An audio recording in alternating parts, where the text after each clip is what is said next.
Did you know that the Habsburg dynasty, one of the most powerful in European history, rose to dominance from just one marriage? The signing of a single treaty and the union of two royals changed the fate of Central Europe forever. But how could one alliance shape the course of history? Let's reveal the details. The Habsburgs were not destined for power when their story began in the 10th century. They started as a relatively obscure noble family in what is now modern Switzerland, naming themselves after their modest ancestral seat, Habsburg Castle. In those early days, their influence extended only to the local countryside, far from the political epicenter of Europe. But they possessed a remarkable asset, an uncanny ability to marry strategically. For the Habsburgs, marriage was not just a means of alliance, it was their tool for empire building. Their rise accelerated with a masterstroke of marital diplomacy in 1477, when Maximilian I, a member of the Habsburg dynasty, married Mary of Burgundy. The marriage not only expanded the Habsburgs' landholdings, but also marked their debut as a power capable of competing with the most formidable dynasties in Europe. From this point forward, the Habsburgs became inseparable from the story of Europe itself. By the early 1500s, through yet another pivotal marriage, they inherited Spain and its immense colonial empire in the Americas, Africa, and Asia. When Charles V, a descendant of both the Spanish and Austrian branches of the Habsburg family, ascended to power, the dynasty's reach became truly global. Their territories stretched across continents, from the sugar plantations of the Caribbean to the spice routes of the Philippines. This unprecedented expansion earned the Habsburgs a reputation as the first global dynasty in history. It also inspired the phrase, "Let others wage war. You, happy Austria, marry," emphasizing the family's uncanny skill for gaining power without unsheathing a sword. Yet their ambition came at a price. The Habsburg practice of intermarrying within the family to secure their bloodline eventually drew criticism and consequences. The infamous Habsburg chin, a prominent jaw deformity caused by generations of inbreeding, became a physical marker of their genetic entanglements. This feature, immortalized in countless portraits, continues to serve as a genetic warning story in modern studies of royal families. Still, their careful game of diplomacy and expansion made them almost unstoppable. By the 16th century, a member of the Habsburg dynasty occupied nearly every significant throne in Europe, except, notably, France, their perennial rival. The family had become synonymous with power, dominating the political and cultural landscape for hundreds of years.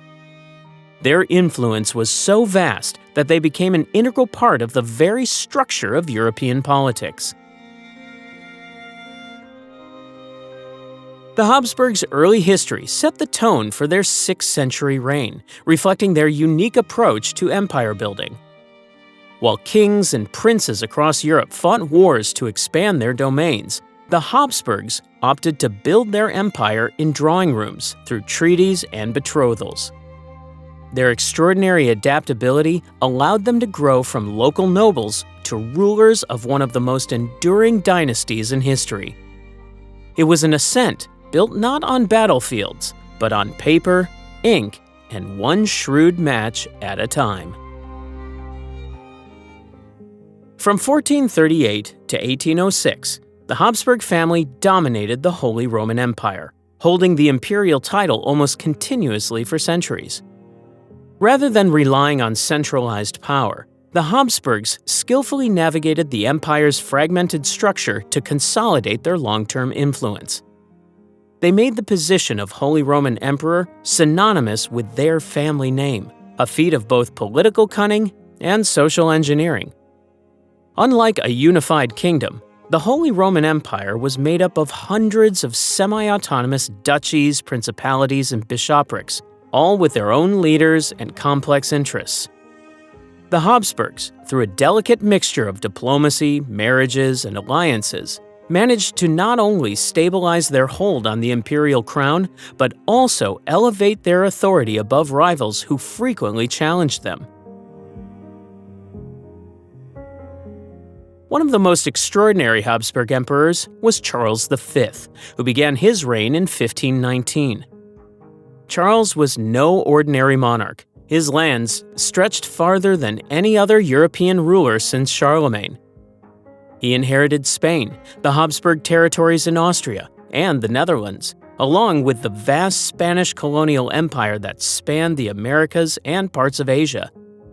This made him a ruler of astonishing wealth and complexity, commanding lands where dozens of languages were spoken and countless competing interests vied for his attention. Governing such an empire proved impossible to manage alone. In an unprecedented move, Charles split the Habsburg dynasty into two branches. The Spanish Habsburgs would rule Spain and its colonies, while the Austrian Habsburgs would dominate the Holy Roman Empire and Central Europe. This division forever altered the political landscape of Europe, creating new rivalries and realigning power across the continent. But holding together the Holy Roman Empire, even with its symbolic unity, was far from easy. The empire's very structure made it difficult for the emperor to impose his authority. Decisions required the cooperation of the empire's powerful electors and princes, many of whom guarded their autonomy fiercely. Regions like Saxony, Bavaria, and Brandenburg often acted as independent states, resisting direct interference. The Peace of Augsburg in 1555 attempted to address one source of ongoing unrest: religion. Under Habsburg rule, this agreement introduced the principle of cuius regio, eius religio, granting territorial rulers the authority to choose between Catholicism or Lutheranism as their region's official faith. While the peace initially calmed religious tensions, it also cemented the empire's internal fragmentation, planting the seeds for future conflicts. Though the empire lacked the hallmarks of centralized states, the Habsburgs expertly leveraged Vienna as the administrative and cultural hub of their power.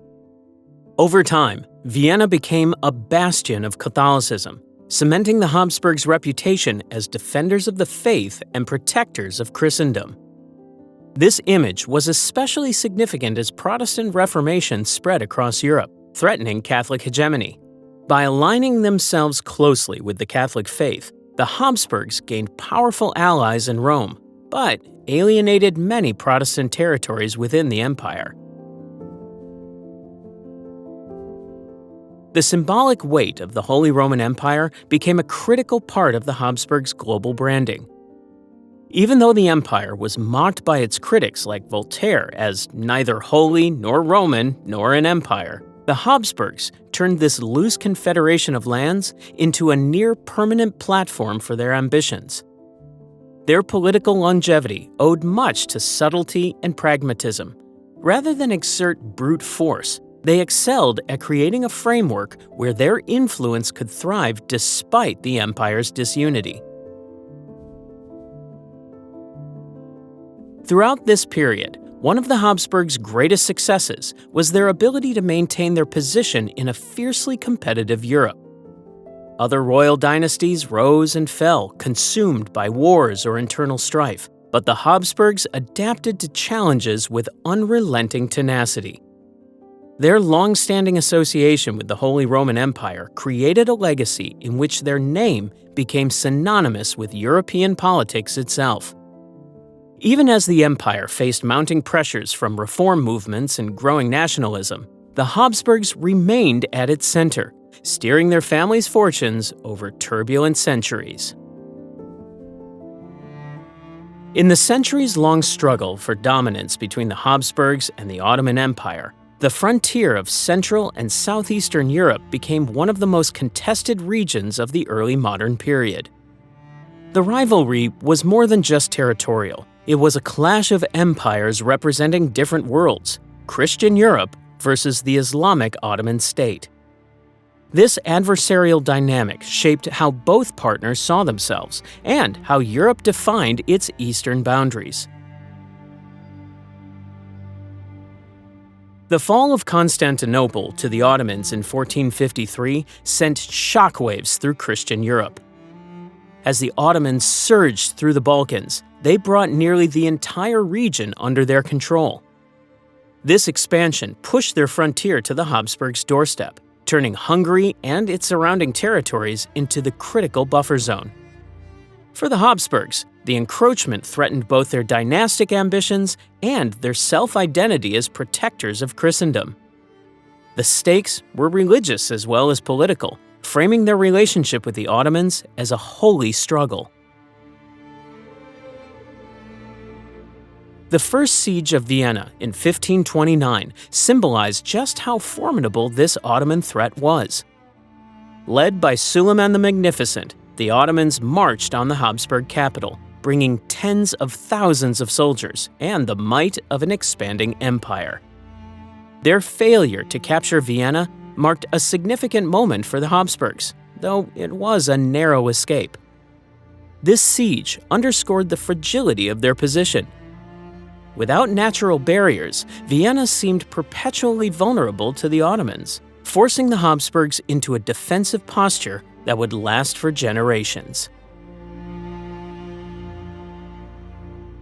More than 150 years later, that vulnerability came to a head during the infamous Second Siege of Vienna in 1683. This was not just another attempt by the Ottomans to secure the city. It was their most daring push into Central Europe. The stakes couldn't have been higher for the Habsburgs or for Europe as a whole. This time, the defense of Vienna attracted a coalition of European powers led by Polish King Jan Sobieski. On September 12th, Sobieski's forces turned the tide with a decisive cavalry charge, breaking the Ottoman siege and delivering one of the most dramatic military victories in European history. This triumph wasn't just military. It became a powerful example of unity among Christian nations, amplifying Vienna's symbolic importance as a bastion against Ottoman ambitions. Following this turning point, Habsburg forces carried the momentum southward during the Great Turkish War, a grueling conflict lasting from 1683 to 1699. These campaigns saw the Habsburgs slowly reclaim territories in Hungary and the Balkans, gradually reversing years of Ottoman territorial gains. The war culminated in the Treaty of Karlowitz in 1699, which formally ceded significant Ottoman holdings, including the bulk of Hungary, to Habsburg control. This treaty reshaped the political map of Central Europe and elevated Austria's standing as a regional power. For the first time in centuries, the Habsburgs had secured a dominant position in the region, pushing the Ottomans into retreat. Interestingly, these military victories also left an unexpected cultural legacy. After the 1683 siege, the retreating Ottoman forces abandoned sacks of coffee beans in their haste. According to local stories, these beans laid the foundation for Vienna's iconic coffeehouse culture. While it's a myth that the first coffeehouses began there, the association between coffee and Viennese life has its roots in this event, adding a culinary twist to the otherwise brutal history of these conflicts. The Habsburgs seized every opportunity to frame their battles against the Ottomans as a moral and religious defense of Christianity. This narrative boosted their reputation across Europe, casting them as civilization's bulwark against an Eastern barbarism. But such wars were costly, both in manpower and economic resources. Prolonged campaigns placed enormous strain on the Habsburg government, leaving some regions in near-constant crisis. Despite these financial and logistical challenges, the larger narrative of victory and defense helped bolster the Habsburgs' imperial legitimacy. The image they cultivated as defenders of the faith resonated deeply in an era where religion defined identity and political alliances. For centuries, these wars defined not just the Habsburgs' foreign policy, but also how they were perceived. They were rulers of a border empire, eternally guarding Europe from the east. While the conflicts didn't always go in their favor, their survival and ultimate dominance spoke to their resilience and adaptability. Beyond battlefield tactics, the Habsburgs mastered the art of turning struggles into symbols of enduring legacy, a skill that, as we'll see, they applied to many more chapters of their long history.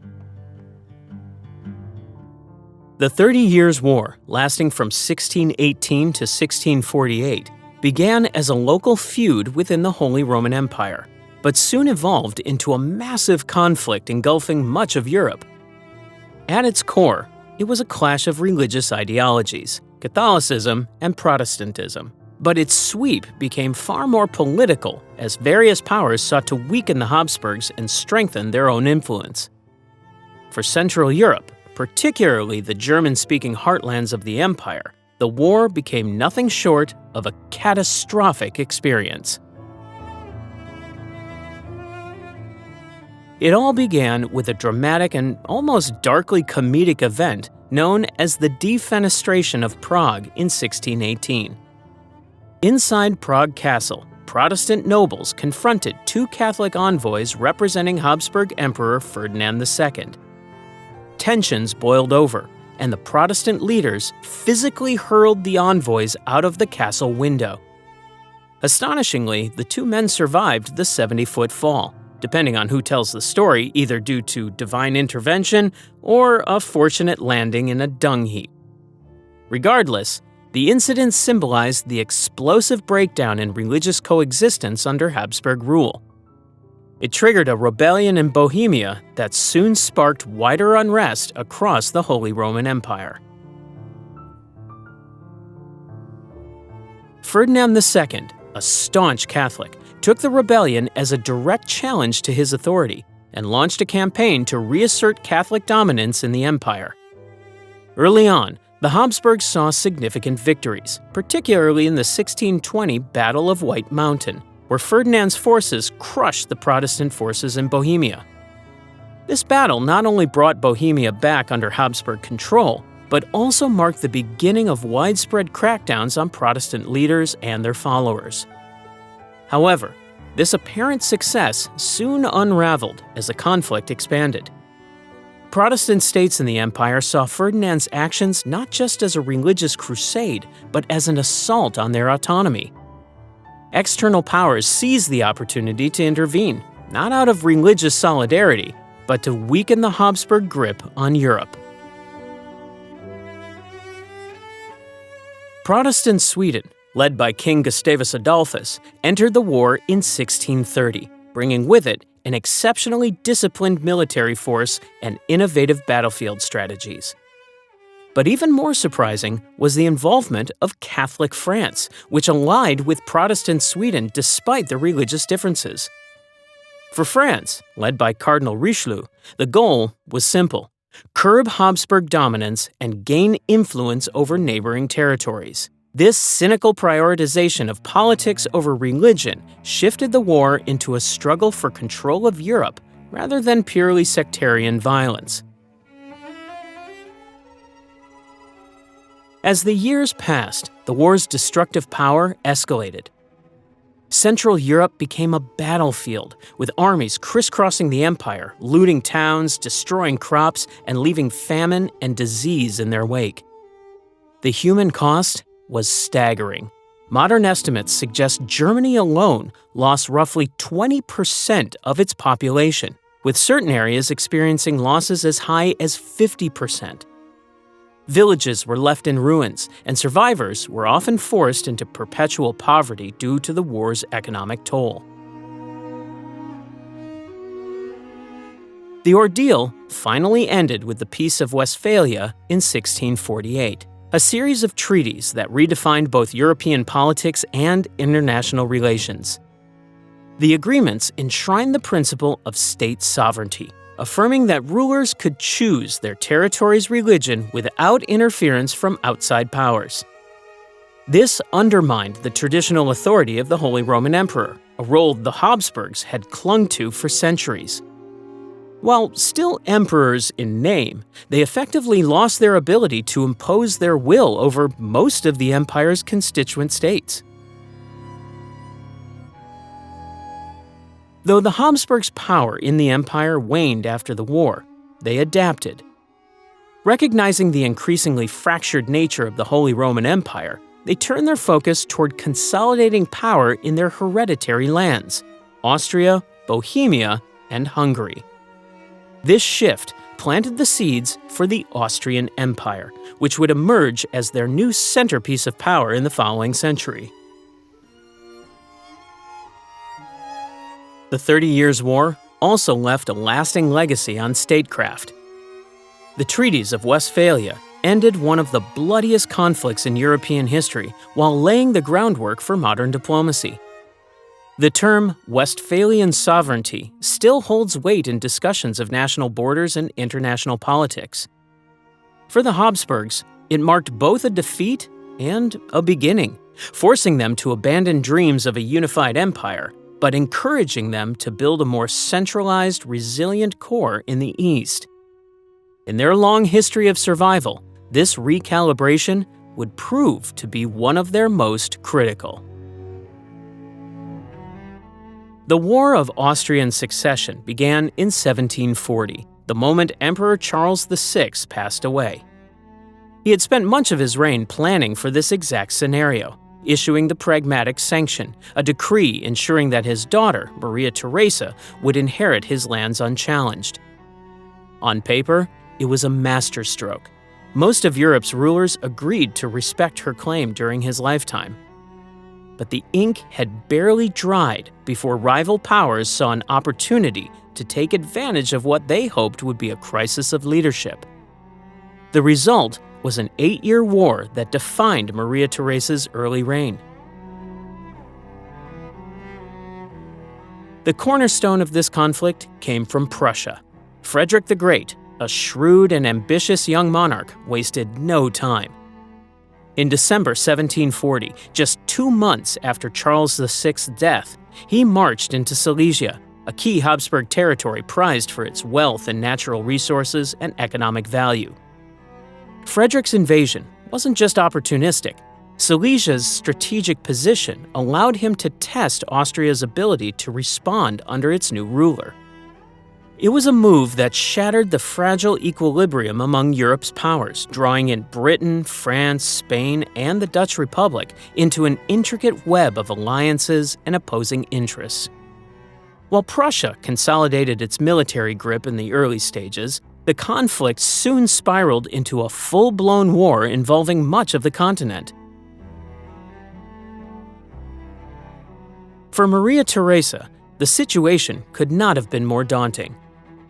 At just 23 years old, and with no direct experience in ruling, she was underestimated by many in her court, her enemies, and even her allies. Yet from the very beginning, she refused to crumble under the weight of expectations. Perhaps the most iconic moment of her early reign came in 1741, when she traveled to Hungary to appeal directly to the Hungarian Diet for help. Dressed in mourning attire and holding her infant son, she delivered a tearful yet commanding plea for their loyalty and military support. The Hungarian nobles, famously moved, reportedly stood and declared, "We will die for our king, Maria Theresa." This support proved decisive. It allowed her to stabilize her rule in Austria's core territories and launch counterattacks against her enemies. Despite setbacks, Maria Theresa's resilience and clear strategic thinking kept Austria in the game. However, Frederick the Great's military brilliance was impossible to ignore. At a pivotal moment in the conflict, Prussia defeated Austria at the Battle of Mollwitz, solidifying its hold over Silesia. While Maria Theresa eventually secured peace through the Treaty of Aix-la-Chapelle in 1748, Silesia remained in Prussian hands. Losing the territory was a personal and political blow, one she never forgot or forgave.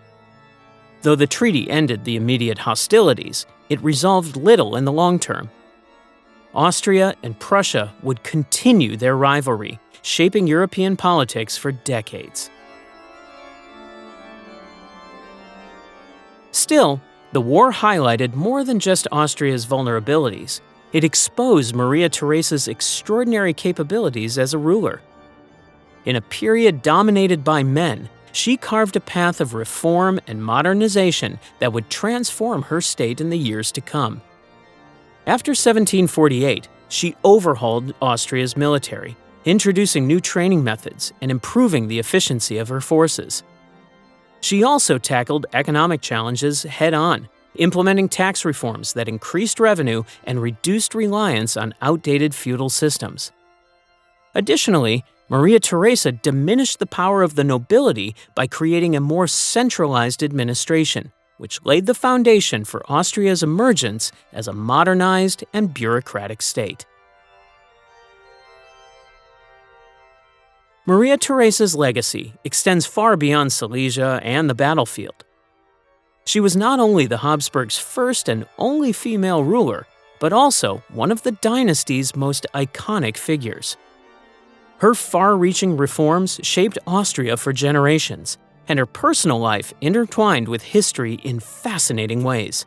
She bore 16 children, including Marie Antoinette, who would gain infamy as the Queen of France during the French Revolution.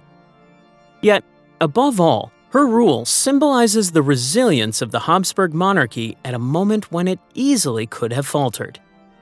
The war tested her, but it also solidified her position as one of the most formidable leaders of her age. Joseph II, the son of Maria Theresa, ascended as Holy Roman Emperor in 1765 and became the sole ruler of Habsburg lands in 1780. He represented a new kind of monarch for his time, a ruler deeply influenced by the intellectual currents of the Enlightenment. He declared himself a philosopher king and sought to govern with reason at the forefront, embarking on one of the most ambitious reform programs in European history. Joseph envisioned a modern, centralized state where outdated traditions and social hierarchies would bow to efficiency, equality, and progress. But his vision was more radical than most of his subjects or allies could accept. One of Joseph's boldest reforms was his sweeping emancipation of serfs. Unlike most rulers of the time, Joseph believed that individuals should not be bound by the restrictive orders of feudal society. By abolishing serfdom, he aimed to grant peasants economic freedom and limited mobility, allowing them to make decisions independent of their landowners. This dramatic change threatened the aristocracy, which relied on the labor of their serfs as the foundation of their wealth and influence. For peasants, freedom was a mixed blessing. Many struggled to adjust to the newfound independence within a rural economy that still largely benefited landowners. Religious tolerance, another cornerstone of Joseph's rule, further shook the foundations of the Habsburg Empire. The 1781 Edict of Toleration granted unprecedented rights to Protestants, Jews, and other non-Catholics, allowing them to worship openly and even access education and trades that had previously been denied to them. This was a groundbreaking move, especially in a dynasty that had long tied its identity to defending Catholicism. While the edict earned the emperor praise from Enlightenment thinkers across Europe, it caused outrage among conservative elements within the Catholic Church. Many clergy and devout followers viewed the policy as an assault on their faith and a betrayal of their traditions. Joseph extended his reformist ideas into nearly every facet of governance. He expanded state control over education, believing an educated population would strengthen the empire. Schools were standardized and made more accessible to children of various social classes, a significant break from the purely elite education system of the past. At the same time, Joseph curtailed the church's influence over daily life. He shut down monasteries he deemed unproductive, redirecting their wealth toward public welfare initiatives like schools and hospitals. For Joseph, religion was a private matter, and the state had little reason to uphold institutions that did not serve a tangible civic purpose. Despite his sweeping vision, many of Joseph's reforms faced fierce resistance. His attempts to centralize laws and standardize official languages alienated the diverse ethnic groups across the empire, especially in Hungary, where nobles and commoners alike resented what they saw as the erosion of their distinct identity. Revolts also flared in the Austrian Netherlands, a region deeply committed to its Catholic traditions. Here, Joseph's reforms not only clashed with local customs, but outright provoked rebellion, forcing his armies to act against his own subjects. Interestingly, Joseph wasn't content with merely ruling from the palace. He traveled in disguise under the name Count Falkenstein, wandering among his people to observe their lives firsthand. Though this sounds like something out of a romantic legend, it reflected his deeply personal connection to his reforms. He wanted to see their impact on the ground, not rely solely on reports from his advisors. Yet, despite his intentions, many reforms were hastily implemented, leaving little room for consultation or adjustment. This top-down approach often heightened the tensions that already existed within the multi-ethnic empire. By the time of Joseph's death in 1790, much of his program had been undone. His brother and successor, Leopold II, reversed many policies to quell unrest and stabilize the fractured empire. While Joseph's vision of enlightened absolutism was ahead of its time, his failure to bridge the gap between idealism and practicality proved to be his undoing. Despite this mixed legacy, his reign remains one of the most fascinating and transformative chapters in Habsburg history, a moment when bold ideas collided head-on with the realities of ruling a sprawling, diverse empire. The Napoleonic Wars were a tempest that swept across Europe from 1803 to 1815, dismantling centuries-old institutions in its wake. For the Habsburgs, this era marked the end of nearly 400 years of dominance over the Holy Roman Empire. The wars not only tested Austria's resilience on the battlefield, but also forced its rulers to transform their outdated feudal structures into something more modern and centralized. Few periods in Habsburg history were as turbulent or as defining as this one. Austria saw itself at the forefront of opposition to Napoleon's rapid rise. As leader of the Holy Roman Empire, Emperor Francis II recognized the threat that revolutionary France posed, and his court joined the coalition efforts to contain Napoleon's ambitions.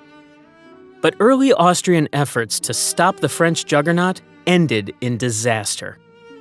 The Battle of Austerlitz in 1805 is remembered as one of Napoleon's greatest tactical masterpieces. Often called the Battle of the Three Emperors, it brought Napoleon face-to-face with the combined forces of Austria and Russia. Despite their superior numbers, the coalition troops were decisively outmaneuvered, humiliated by the smaller yet more disciplined French forces. For Francis II, this was more than a military loss. It was a direct challenge to the very structure of the empire he led. The implications soon became impossible to ignore. In 1806, under immense pressure from Napoleon, Francis did the unthinkable. He dissolved the Holy Roman Empire, a political entity that had existed since 962 CE. Napoleon had exploited the empire's fractured nature, turning its constituent states into the Confederation of the Rhine, a vassal alliance under French control. By abolishing the empire, Francis sought to preempt Napoleon gaining any further influence over its institutions. From that moment forward, Francis renounced the imperial title of Holy Roman Emperor and instead became Francis I of the newly declared Austrian Empire. This represented a seismic shift, not just in European politics, but in the identity of the Habsburg dynasty itself. The dissolution of the empire symbolized the close of one chapter and the beginning of another, as the Habsburgs adapted to their changing circumstances. Austria endured further defeats in the Napoleonic Wars, with another crushing loss at the Battle of Wagram in 1809. Napoleon's forces dismantled Austrian defenses, forcing Francis to agree to the humiliating Treaty of Schönbrunn. Among its terms, Austria ceded significant territories, including parts of modern-day Croatia and Slovenia, and was left politically isolated. In an attempt to recover some influence, Francis resorted to a surprising diplomatic maneuver. He arranged for his daughter, Marie-Louise, to marry Napoleon in 1810. The union was meant to serve as a truce, providing Austria with a temporary reprieve and even tying the Habsburgs to Napoleon's legacy. For a brief moment, the French emperor became not just an enemy, but a member of the Habsburg family. However, Austria's fortunes shifted as Napoleon's grip on Europe began to weaken. After facing catastrophic losses during his campaign in Russia, Napoleon saw the anti-French coalitions regrouping. Austria played a key role in the final campaigns against him. At the Battle of Leipzig in 1813, often referred to as the Battle of Nations, a massive coalition force, including Austrian troops, dealt Napoleon a decisive defeat. 2 years later, at the Battle of Waterloo, Napoleon's reign came to its dramatic end. While Austrian forces did not take part directly in that final confrontation, the empire had been instrumental in setting the stage for his downfall. The Napoleonic Wars forced Austria to confront its structural shortcomings. Defeats on the battlefield exposed weaknesses in its military organization and highlighted inefficiencies in its governance. In response, the Habsburg rulers embarked on critical reforms. They modernized their army, professionalized their bureaucracy, and strengthened diplomatic channels to navigate the increasingly complex European landscape of the 19th century. This transformation laid the foundation for a more centralized Austrian state, marking the departure from the feudal, decentralized structures that had defined the Holy Roman Empire. Despite losing the symbolic weight of the Holy Roman Emperor title, the Habsburgs emerged from the Napoleonic Wars with a more focused vision for their empire. Even the imperial crown of the now-defunct Holy Roman Empire was retained by Francis, for nothing embodied the Habsburg legacy better. Today, that crown stands as a relic, on display in Vienna, a quiet testament to the dynasty's centuries-long ability to survive, adapt, and endure. The wars may have dismantled one of the most ancient empires in European history, but they also marked the beginning of a new chapter for the Austrian Empire. In 1804, Francis II made a decision that reshaped the Habsburg dynasty's future. In response to Napoleon declaring himself Emperor of the French, Francis preemptively declared a new title for himself, Francis I, Emperor of Austria. This marked the official creation of the Austrian Empire and the consolidation of the Habsburgs' hereditary lands under one formal crown. The move not only addressed immediate concerns over Napoleon's ambitions, but also signaled a significant shift in how the Habsburgs redefined their power. By stepping away from the constraints of the Holy Roman Empire, Francis set the stage for a new imperial identity, one rooted in pragmatism and built to endure the winds of change sweeping through Europe.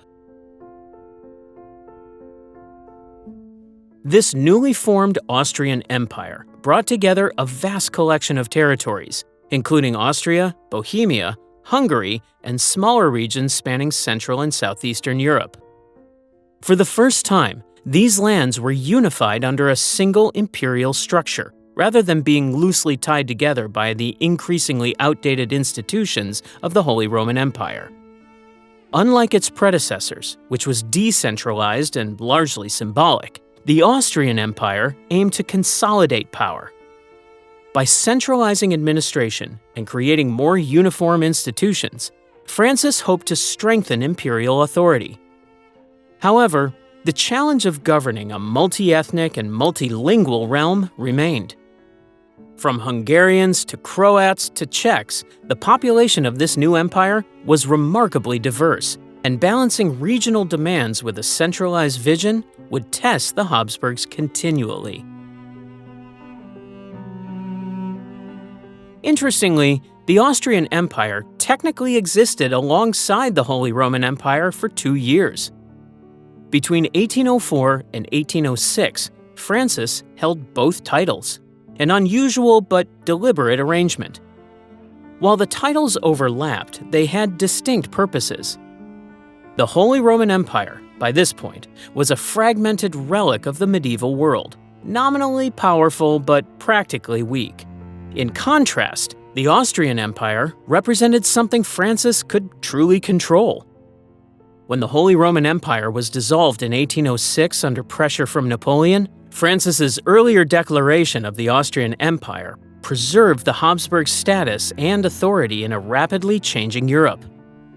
This foresight ensured that the dynasty would survive one of the most destabilizing periods in European history. The choice to proclaim the Austrian Empire wasn't merely a reaction to Napoleon, it reflected broader shifts in the political dynamics of the time. The traditional feudal systems that had once defined Central Europe were fading, and modern nation-states with consolidated power structures were becoming the norm. By forming the Austrian Empire, Francis positioned the Habsburgs to remain relevant amidst these changes, even as other dynasties struggled to adapt. However, creating a new imperial entity didn't smooth over the empire's underlying challenges. If anything, it highlighted them. The multi-ethnic composition of the Austrian Empire was both its greatest strength and its most persistent weakness. Hungarians, for example, retained a strong sense of their own national identity and often resisted centralized policies imposed from Vienna. Other groups, like the Czech population in Bohemia, faced similar tensions as they navigated loyalty to the empire versus their regional aspirations. These challenges underscored the limits of centralization in such a culturally fragmented state. Despite these difficulties, the foundation of the Austrian Empire signaled a major transformation in the Habsburg strategy. They were no longer simply rulers of a medieval patchwork of principalities. They were now leaders of a centralized, bureaucratic empire designed to weather the upheavals of modern Europe. But survival would demand constant adaptation. Nationalism, industrial developments, and military rivalries loomed on the horizon, threatening the cohesion of the empire's diverse lands. Still, the declaration of the Austrian Empire in 1804 was a bold and forward-looking move, one that allowed the Habsburgs to maintain their relevance and hold on to their legacy in a world that was being redefined by power and progress. With Napoleon defeated in 1815, Europe faced the monumental task of rebuilding.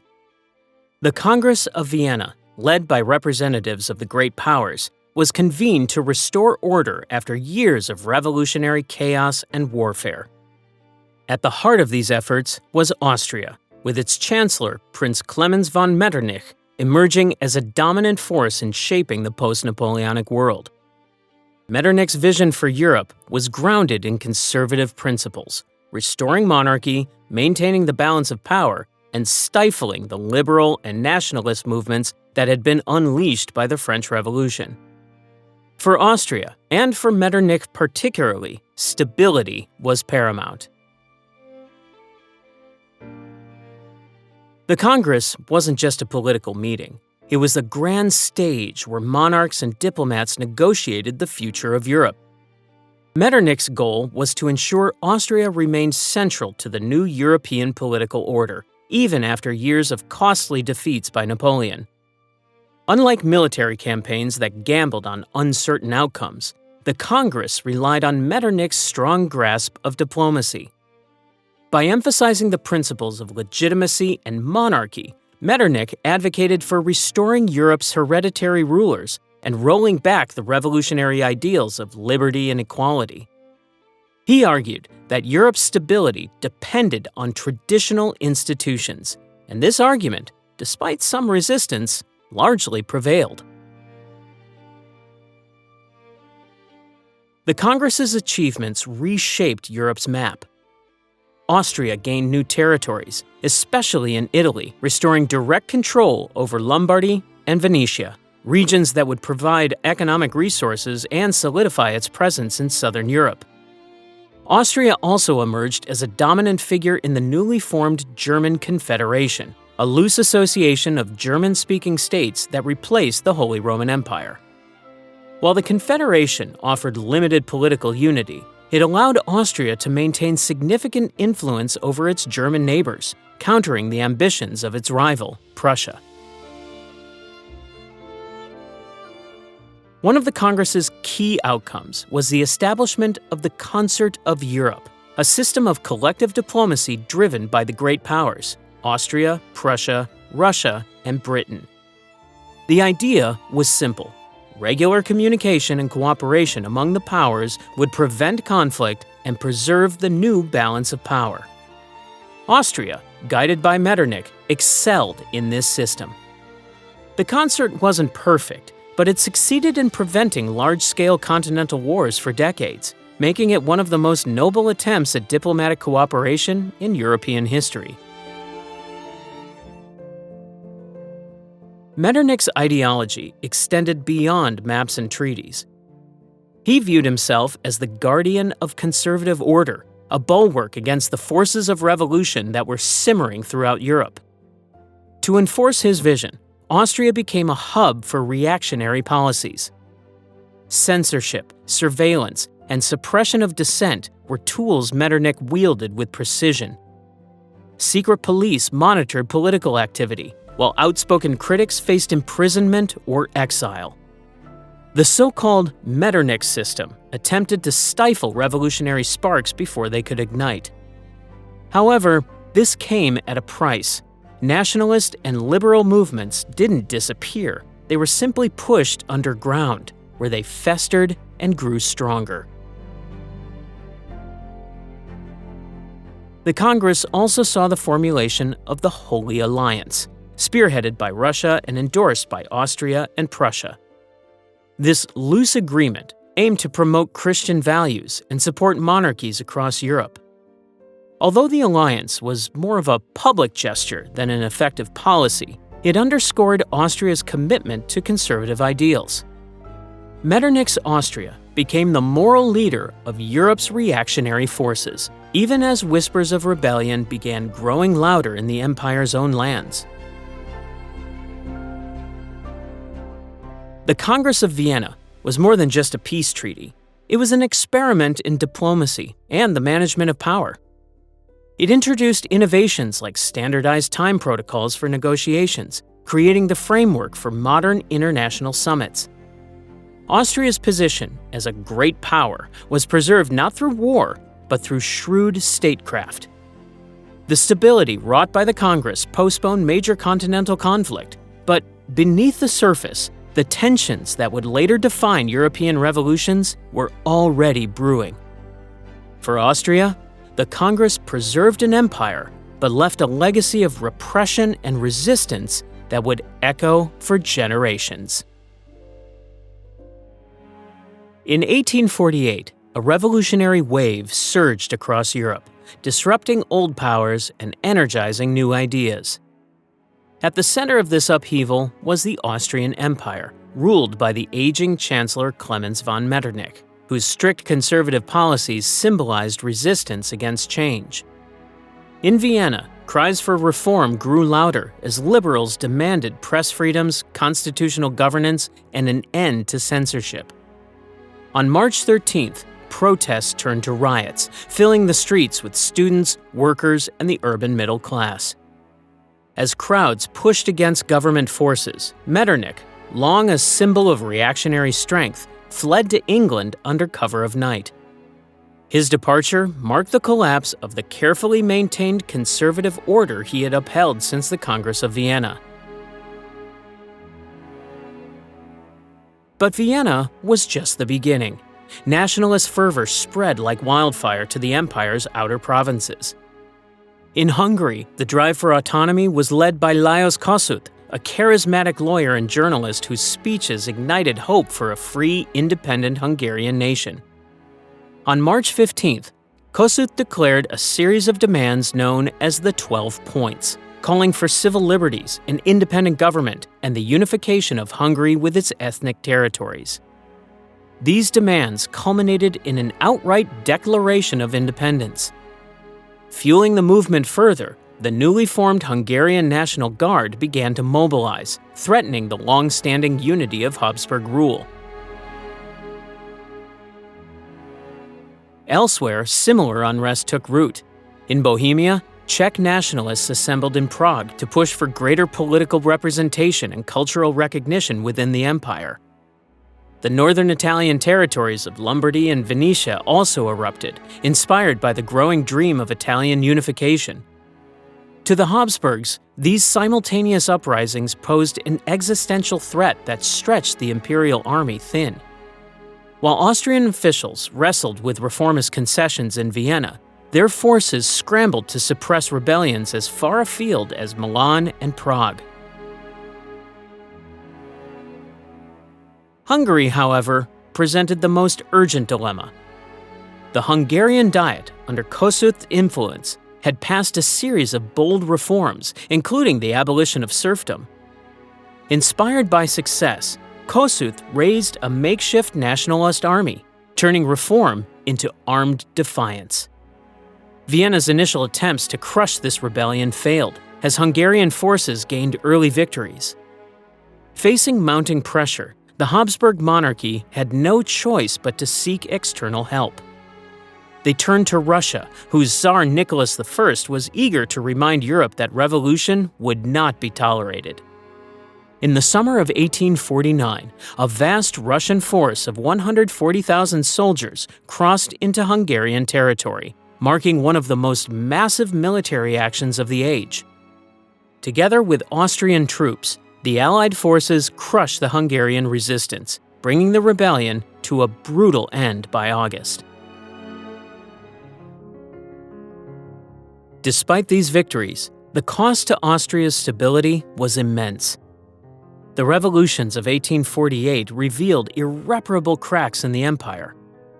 The diverse ethnic groups, Hungarians, Czechs, Italians, Croats, and many others, no longer viewed Habsburg authority as inviolable.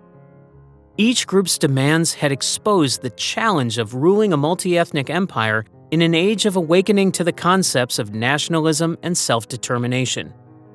Though the flames were temporarily stamped out, they left embers smoldering under the surface.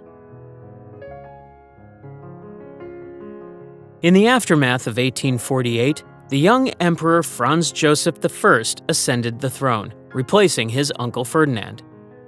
Over the next decade, Austria entered what became known as the Neo-Absolutist era, a time of rigid authoritarianism designed to maintain imperial unity. The revolutions were remembered elsewhere as the springtime of nations, a moment of hope and renewal.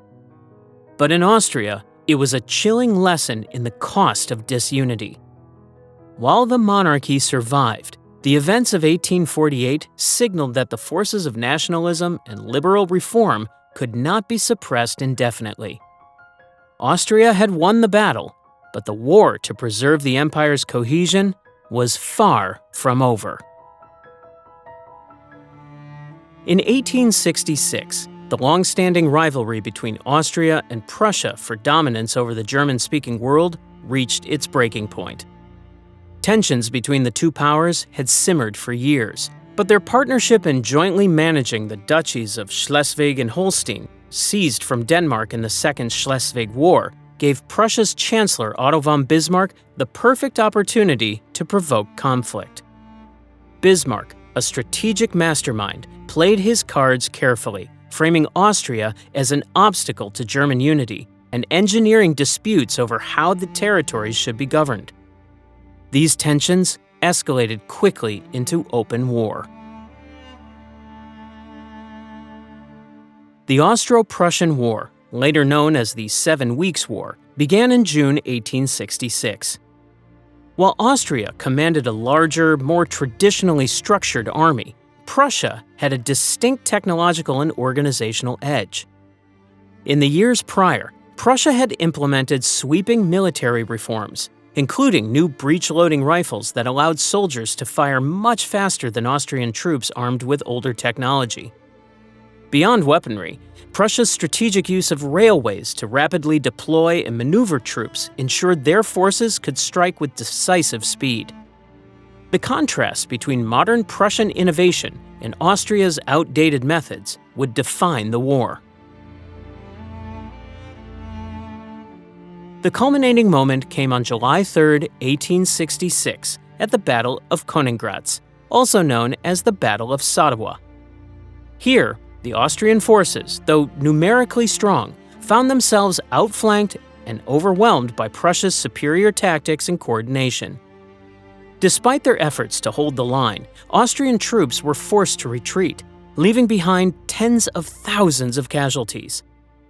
The defeat was a catastrophic blow to Austria's prestige, demonstrating not only Prussia's growing power, but also how industrialization had transformed modern warfare.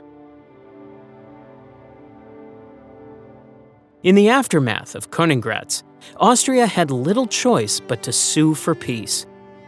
Bismarck, however, chose not to press for harsher terms. While he had sidelined Austria from German affairs, he wanted to avoid destabilizing the region completely.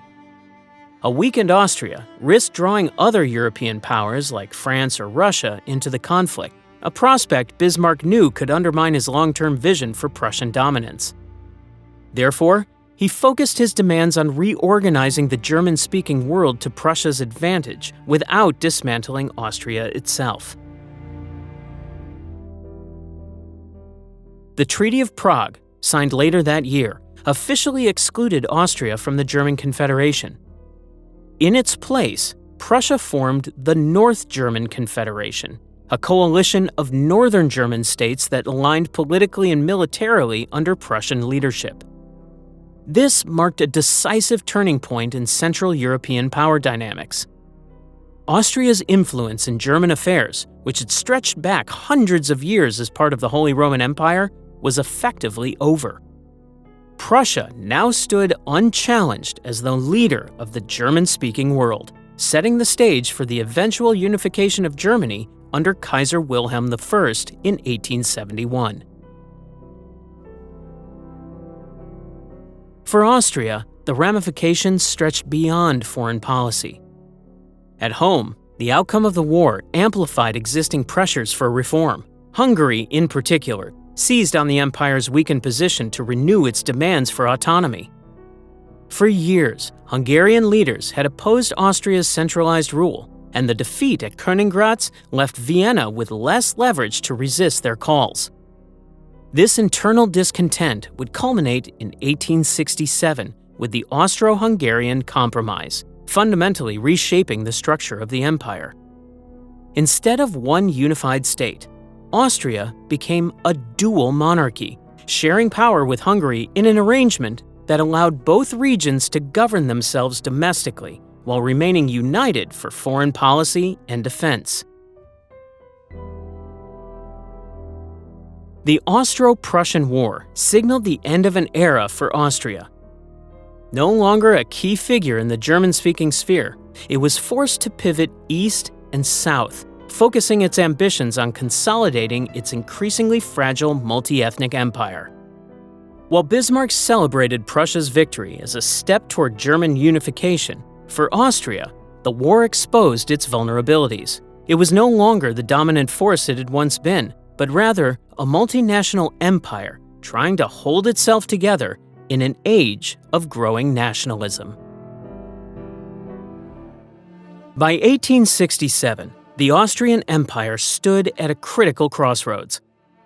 The humiliation of defeat in the Austro-Prussian War had shattered its influence in the German-speaking world, leaving Austria's leaders to contend with mounting internal pressures. The greatest of these came from Hungary, where nationalist demands had simmered for decades, only to flare dramatically during the revolutions of 1848.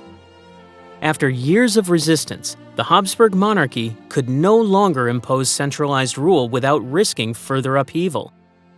It became clear that compromise, not repression, would determine the empire's survival. The result was the Ausgleich, or Compromise of 1867, a landmark agreement between Austria and Hungary that restructured the empire into a dual monarchy. This new entity, officially called the Austro-Hungarian Empire, split the internal realm into two distinct halves. Austria and Hungary each gained the authority to govern themselves domestically, with separate parliaments, prime ministers, and administrative systems. However, certain areas, foreign policy, military affairs, and finances, remained under shared oversight, with decisions in these domains coordinated through joint ministries. Emperor Franz Joseph I retained his role as monarch of both Austria and Hungary, symbolizing a fragile but functional unity. For Hungary, the compromise represented a triumph. Decades of agitation had finally paid off, granting the region significant autonomy within the Habsburg realm. Hungarian leaders embraced the opportunity to shape policies without the constraint of Vienna's centralized bureaucracy. Still, the deal was not without its limitations. While Hungary achieved self-rule, the arrangement excluded the empire's many other ethnic groups, such as the Czechs, Croats, Romanians, and Slovaks, leaving them dissatisfied and skeptical. These groups viewed the dual monarchy as a concession to Hungarian nationalism at their expense, sparking resentment that would only deepen in the years to come. The structure of the dual monarchy was a clear reflection of its purpose: survival. After losing its dominant position in Germany, Austria needed stability within its borders more than anything else. By placating Hungary's demands, the Habsburgs hoped to fortify the empire's eastern half while maintaining the dynasty's control over its diverse subjects. And for a time, this gamble worked. The decades that followed were marked by relative peace within the empire, with shared foreign policy allowing Austria-Hungary to project power internationally. Though far from seamless, the arrangement stabilized the monarchy in an era when nationalist movements were rapidly transforming Europe. Critics, however, called the empire a patched-together state due to its inefficiencies and fragmented systems. Austria and Hungary operated as near-parallel governments, each with its unique laws, languages, and policies. Even the armed forces reflected these divisions. While the military was united on paper, deep cultural and linguistic differences created disunity within its ranks. The dual capital system underscored this fragile balance. Vienna and Budapest served as distinct centers of power, a rarity in political history. This arrangement symbolized the divide within the empire, as administrative priorities frequently clashed, and cooperation between the two capitals often proved challenging. A significant flaw of the compromise was its inability, or unwillingness, to address the aspirations of the Slavic populations. These groups, who constituted a substantial portion of Austria-Hungary's population, watched enviously as Hungary gained autonomy while their own demands went ignored. Czech leaders, for instance, pushed for a similar agreement to establish Bohemia as an autonomous region, but their efforts were repeatedly blocked by both Vienna and Budapest. This sense of exclusion planted the seeds of future unrest, as the growing discontent among non-Hungarian ethnic groups began to boil beneath the surface. Though the dual monarchy had originally been hailed as a pragmatic solution to internal unrest and external weakness, it subtly undermined the empire's cohesion. By elevating Hungary to an equal partner while neglecting the wider diversity of its subjects, the Habsburgs created an unstable foundation for their rule. For now, however, Austria-Hungary seemed poised to endure.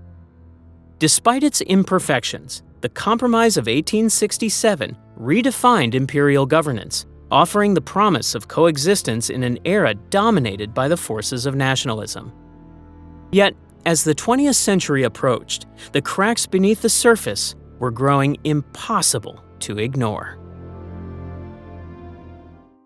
The Austro-Hungarian Empire, created in 1867, was as much an experiment in survival as it was a political invention. Officially, it was a dual monarchy, split into two distinct entities: Austria, also called Cisleithania, and Hungary, or Transleithania. Each half operated its own government, with separate parliaments, prime ministers, legal systems, and administrative control.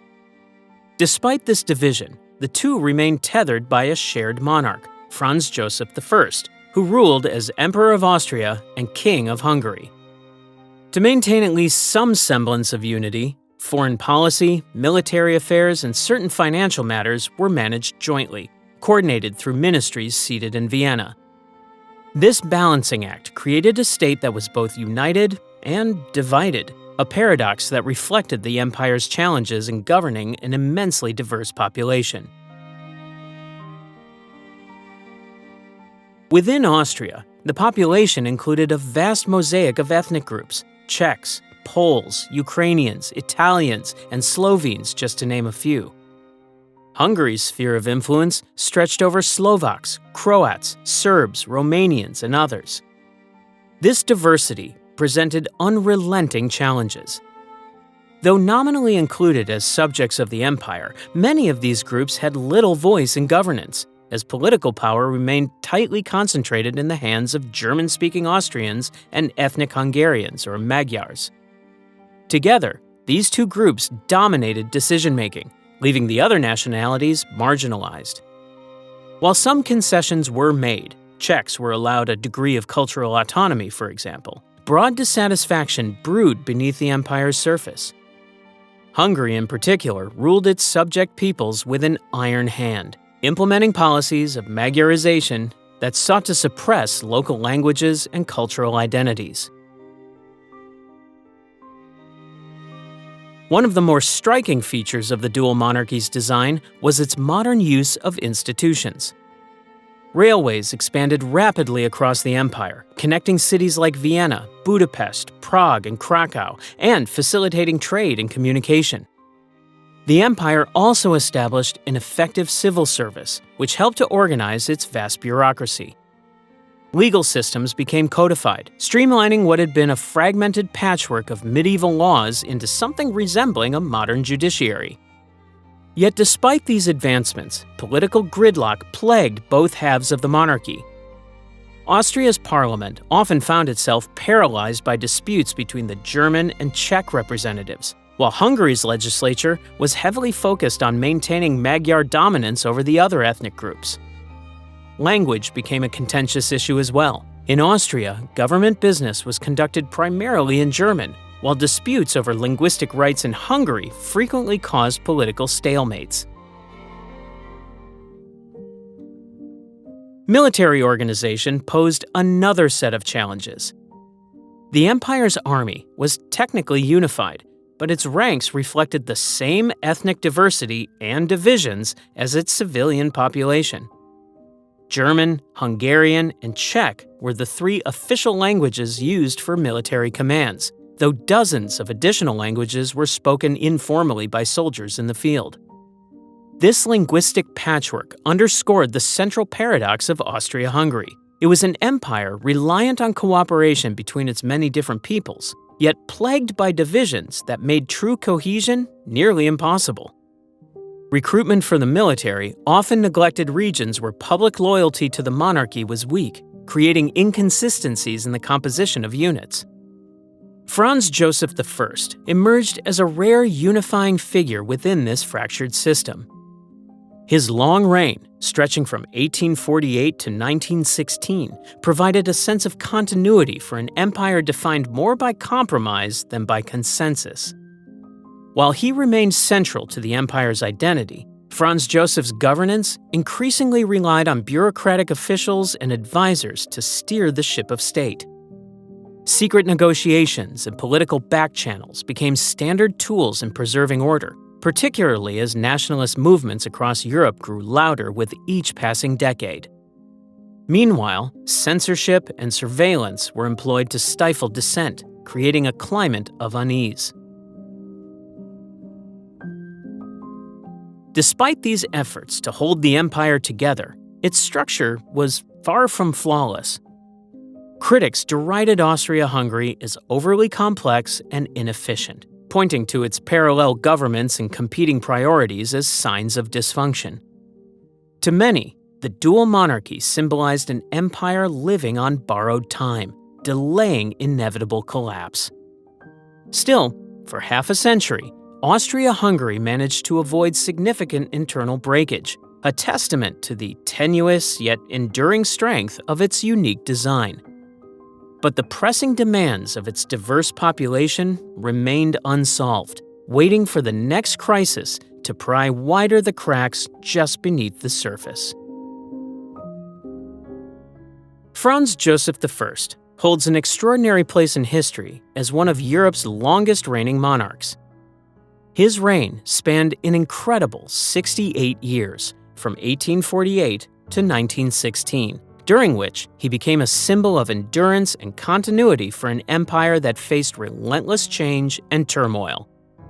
He ascended to the throne at the age of 18, during the revolutions of 1848, a time of upheaval that saw his uncle, Emperor Ferdinand I, abdicate after being unable to suppress the unrest. Thrust into power during the empire's most volatile moment, Franz Joseph's first task was to restore stability to a realm shaken by nationalist uprisings and liberal revolts. Though young, he presented himself as a figure of order, committed to returning imperial authority to its former stature. Franz Joseph was deeply conservative by nature, shaped in part by his Jesuit education and an unwavering sense of duty to the Habsburg legacy. He believed in the divine right of monarchy and saw himself as the caretaker of an empire that stretched across dozens of ethnic groups and vast territories. His commitment extended to even the smallest details. He famously spent long hours attending to state paperwork and reviewing military matters well into his old age. Franz Joseph was known to maintain a regimented routine, often working 12-hour days, displaying the same discipline he expected from those around him. This routine extended to his private life. Despite modern innovations like elevators being installed in some of his palaces, Franz Joseph refused to use them, always taking the stairs as a matter of personal principle. While his leadership style was consistent, the empire under his rule transformed significantly. When he first assumed power, the Austrian Empire was an absolutist state, struggling to suppress liberal and nationalist movements. Over the decades, it evolved into the Austro-Hungarian Empire, a dual monarchy that divided governance between Austria and Hungary. Franz Joseph accepted these changes reluctantly, often yielding to reform only after defeats or crises made compromise unavoidable.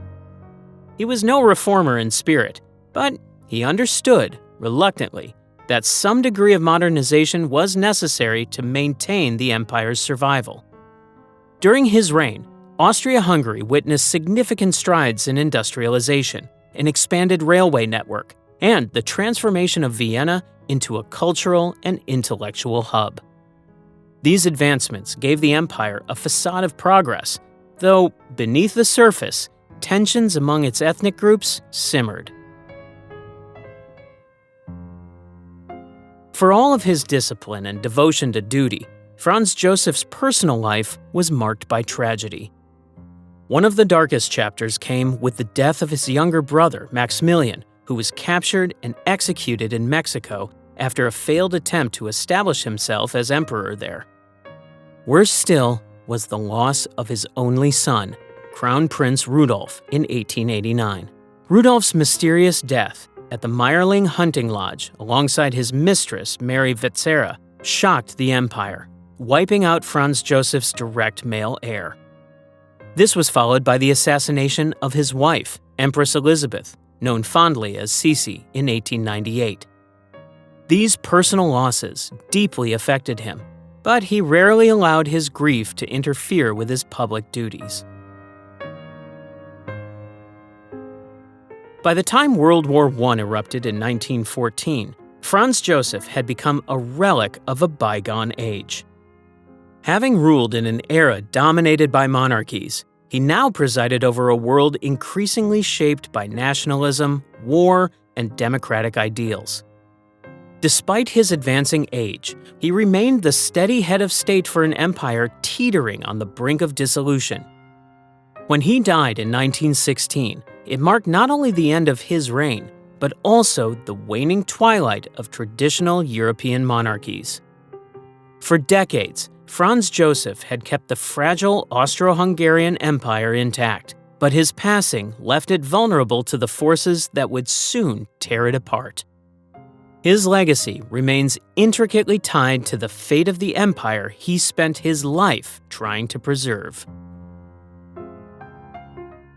Austria-Hungary was an empire where diversity was as much a source of strength as it was a source of tension. With over a dozen major nationalities living within its borders, the Habsburg realm encompassed Germans, Hungarians, Czechs, Slovaks, Poles, Ukrainians, Croats, Serbs, Romanians, Italians, Slovenes, and others. This vast multi-ethnic population meant that everyday life in the empire was woven from a rich tapestry of languages, religions, and cultural traditions. However, beneath this vibrancy was a deeply stratified power structure. Those in control, the German-speaking Austrians and Magyars, or ethnic Hungarians, held a disproportionate share of political and economic influence, leaving the majority of the population excluded and increasingly resentful. The empire's refusal to engage meaningfully with the demands of its minority groups created consistent strain. In Bohemia, Czech leaders sought recognition of their language and culture alongside German, but their calls for equality were met with hostility from Vienna's German elites. A similar pattern unfolded in Galicia, where the Polish population vied for autonomy, while the Ukrainian minority, already disadvantaged, clamored for basic linguistic and educational rights. The Balkans became an especially contentious region, as South Slavic groups like Croats and Serbs began to see themselves as part of a larger pan-Slavic identity supported by neighboring Russia. These efforts, aimed at greater cultural and political independence, were often dismissed or resisted fiercely by a government wary of granting autonomy to anyone outside the Hungarian half of the monarchy. One issue that consistently inflamed tensions was the role of language in governance. For most of the empire's history, German had been the dominant administrative and military language. However, as nationalist sentiments grew, pushing for cultural recognition became a focal point for non-German groups. This was especially visible in Hungary, where the government carried out aggressive Magyarization policies. These policies sought to establish Hungarian as the primary language in schools, government offices, and civil life, suppressing the languages of Slovaks, Romanians, Croats, and others. The resulting discontent created rifts not only between Hungarians and the minority groups they governed, but also between Hungary and Austria, as their leaders came to have conflicting priorities in managing unrest. The empire's imperial parliament became a theater for these ethnic grievances. Its sessions regularly devolved into chaos as representatives from different nationalities clashed over language rights, land reforms, and national representation. Speeches could be delivered in as many as 10 languages, creating chronic miscommunication and delays. Fun fact, in one instance, translation difficulties stretched a single debate over 3 days, simply because delegates refused to agree on a common working language. If anything, the constant parliamentary gridlock highlighted just how fractured the empire's political landscape had become. Meanwhile, movements like Pan-Slavism gained momentum, especially in the late 19th and early 20th centuries.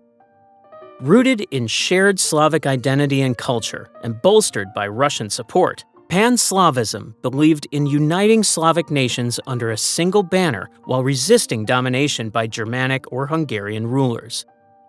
This ideology posed an existential challenge to Austria-Hungary's framework, particularly in the South Slavic regions, where Serbs dreamed of unification with Serbia to the south. For Vienna and Budapest, Pan-Slavism represented not just a threat from within, but also a danger from outside, as Serbia and Russia loomed ever larger in stoking this unrest. By the early 20th century, nationalism had become an omnipresent force within the empire. It was no longer limited to isolated calls for regional concessions, but had grown into a larger, systemic issue undercutting the empire's cohesion. Yet the Habsburg leadership continued to double down on centralization, fearing that granting meaningful autonomy to one group would trigger a domino effect that could unravel the entire imperial structure. This intransigence, however, only deepened the divisions. Ethnic minorities viewed Austria-Hungary as an empire unwilling to evolve, and as nationalist movements across Europe gained strength, the Habsburgs' outdated model of governance appeared increasingly fragile. Those early demands for language rights and local autonomy gave way to more radical visions of complete independence. The empire, once hailed as a masterclass in balancing diversity, found itself besieged by new forces it could no longer control. Nationalism, both within its borders and encouraged from outside, lay at the heart of these tensions. What had once been manageable fractures had become widening fault lines, threatening to pull Austria-Hungary apart, not through one sudden event, but through decades of suppressed demands that had reached their breaking point. Though Austria-Hungary was defined by its political fragility, its economic landscape told a different story, especially in the late 19th and early 20th centuries. The empire's vast geography, combined with its increasing industrialization, fueled significant growth in key regions, establishing it as one of Europe's economic powerhouses. Urban centers like Vienna, Budapest, and Prague became focal points of transformation, while heavy industries emerged in places such as Bohemia and Moravia. Bohemia, in particular, stood out with its booming textile and glass industries, which supplied both domestic markets and international exports. Meanwhile, Moravia saw the rise of coal mining and metallurgy, cementing its importance to the industrial engine of the empire. Railways became the backbone of Austria-Hungary's modernization. The empire built an extensive railway network, second only to Germany's in continental Europe, connecting its territories from the bustling capital of Vienna to the Adriatic ports like Trieste. This brought not only faster movement of people and goods, but also military advantages, as the empire could quickly mobilize troops to far-flung provinces in times of crisis. Trieste, Austria-Hungary's major seaport, turned into an essential economic gateway, handling trade from across the Mediterranean. Similarly, the port of Fiume, modern-day Rijeka, Croatia, thrived as Hungary's counterpart in facilitating international commerce. These infrastructural advancements fostered an interconnectedness that had been missing in earlier decades. While Austria had long embraced industrialization, Hungary initially lagged behind as a predominantly agrarian region. However, to strengthen its economy, the Hungarian government adopted protectionist policies designed to nurture homegrown industry.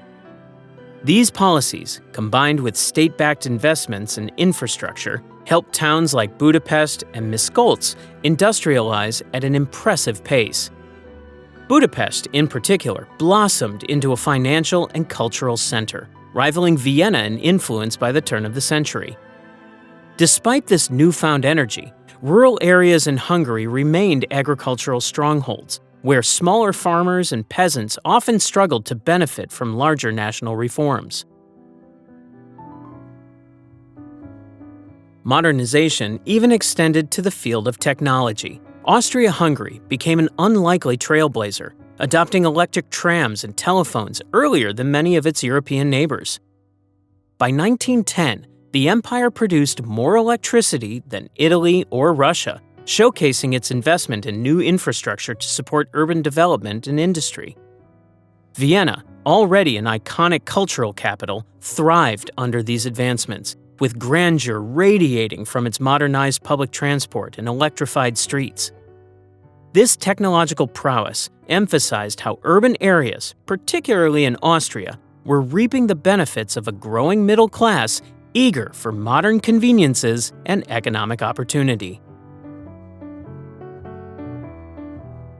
However, this growth across the empire was uneven.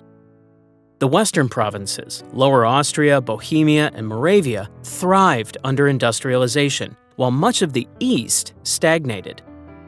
Regions such as Galicia and Transylvania, rich in raw natural resources but lagging in infrastructure and investment, struggled to transition beyond their primarily rural economies.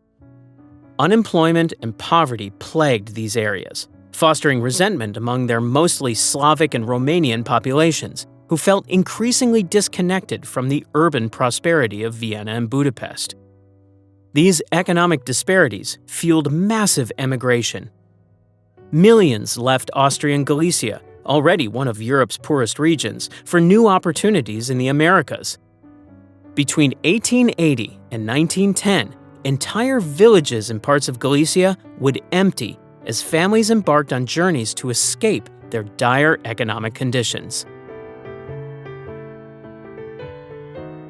Ironically, economic progress also sharpened the empire's ethnic and political divisions.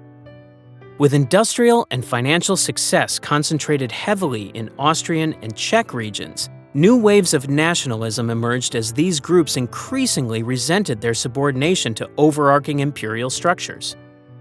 Czechs, whose skilled middle class drove much of Bohemia's economic growth, began to demand greater recognition and autonomy, pointing to their success as justification for reforms. Similar dissatisfaction grew in Hungary, where the Magyar elite used their newfound industrial power to assert dominance over their Slavic populations, enforcing policies of cultural assimilation alongside economic control. In Austria-Hungary, modernization and industry provided opportunities for growth and cultural advancement, particularly in its urban west. But rather than solidify unity, it highlighted the underlying disparity between regions and ethnic groups, building tensions that would only grow as the 20th century brought new challenges. In the late 19th and early 20th centuries, Vienna stood as one of the most vibrant cultural capitals of the Western world. This was a city where tradition collided with change, creating a fertile ground for innovation. Artists, intellectuals, and thinkers from across the empire converged here, transforming Vienna into a hub where the old and the new coexisted, sometimes uneasily. The empire may have been politically fragmented, but its capital flourished as a center of modern arts, groundbreaking ideas, and avant-garde movements. The cultural energy of Vienna during this period attracted some of history's most influential figures. In music, Arnold Schoenberg pioneered the 12-tone technique, a method that broke from centuries of harmonic tradition and shocked the musical establishment. While Schoenberg experimented with sound, Gustav Klimt shattered boundaries in the visual arts. As one of the leading figures of the secessionist movement, Klimt abandoned classical artistic norms for bold colors, abstract forms, and provocative themes. His works, like The Kiss, embodied Vienna's tensions, an empire pulled between its imperial grandeur and the pressures of modernity. At the same time, Sigmund Freud was revolutionizing psychology, introducing the concept of the unconscious mind and founding psychoanalysis. Freud lived and worked in Vienna, where his practice and ideas explored the depths of human thought, a fitting contribution for a city steeped in both grandeur and mystery. Much of Vienna's cultural energy flourished in its iconic cafes, which became more than mere places to sip coffee. These were intellectual battlegrounds and creative incubators frequented by writers, artists, and political thinkers. Figures like the philosopher Ludwig Wittgenstein and future revolutionaries such as Leon Trotsky often spent their hours in cafes like Café Central, exchanging ideas and debating the issues of the day. The cafes reflected the dual nature of Vienna's character, outwardly refined, but brimming with radical undercurrents that quietly reshaped the empire's intellectual landscape. The architecture added to the city's grandeur, with Vienna undergoing significant transformation during this cultural bloom. The construction of the Ringstrasse, or Ring Road, defined the city's skyline. A sweeping boulevard built on the site of the former city walls, it became a showcase of imperial pride and aspirational modernity. Lining the Ringstrasse were monumental buildings like the Vienna State Opera, Parliament, and the University of Vienna, all physical representations of the empire's wealth and cultural ambition. Yet, even these grand structures hinted at the underlying contradictions of Vienna's golden age. They glorified the state's long-standing authority while framing a city that was becoming a breeding ground for modernist rebellion and critique. While Vienna stood at the epicenter of this creative explosion, other cities in the empire also experienced cultural revivals. Budapest transformed into a modern urban center, with developments like the Hungarian Parliament building on the banks of the Danube rivaling Vienna's architectural achievements. Prague, with its blend of German, Czech, and Jewish influences, became another locus of artistic innovation, while Lviv fostered a dynamic intellectual and cultural scene that reflected the shifting identities of Eastern Europe. These cities became microcosms of the empire's diversity, showcasing different facets of its collective identity. Vienna's cultural achievements masked the tensions simmering beneath its gleaming surface. Even as Klimt painted his golden masterpieces and Freud delved into the unconscious, the empire's political and ethnic divides were growing deeper. Nationalism and alienation spread as many communities within Austria-Hungary felt increasingly disconnected from the cosmopolitanism of Vienna. This contradiction became a hallmark of the era, an empire in its twilight, producing some of the most extraordinary innovation of its history. Modern ideas thrived, but they lived alongside an imperial system struggling to adapt to a changing world. The streets of Vienna sparkled with artistic triumphs, even as the ground beneath the empire's foundations began to tremble. After the humiliating loss of influence in Germany following the Austro-Prussian War, Austria-Hungary shifted its focus to the Balkans. This strategic pivot was fueled by necessity. The weakening Ottoman Empire left a power vacuum in the region, one that both Austria-Hungary and Russia sought to fill. The Habsburg monarchy, already grappling with the rise of nationalism within its borders, grew increasingly wary of pan-Slavism, a movement advocating for the unity of Slavic peoples.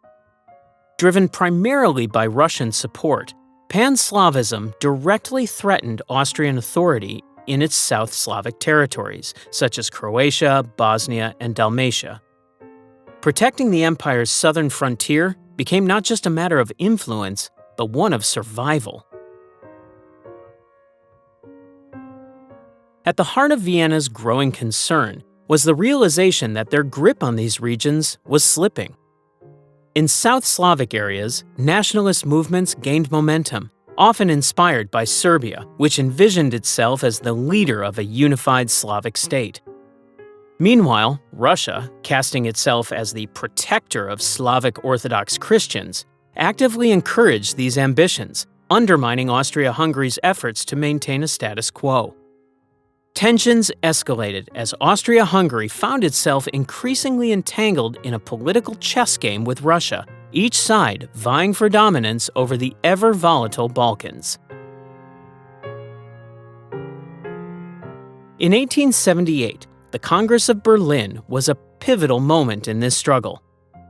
Austria-Hungary emerged from the negotiations with control of Bosnia and Herzegovina, although officially, the territory still remained under the Ottoman Empire. This arrangement was seen as a win for Vienna. Administering Bosnia not only extended the Habsburgs' influence deeper into the Balkans, but also allowed them to counterbalance Serbian ambitions by asserting direct control over the contested territory.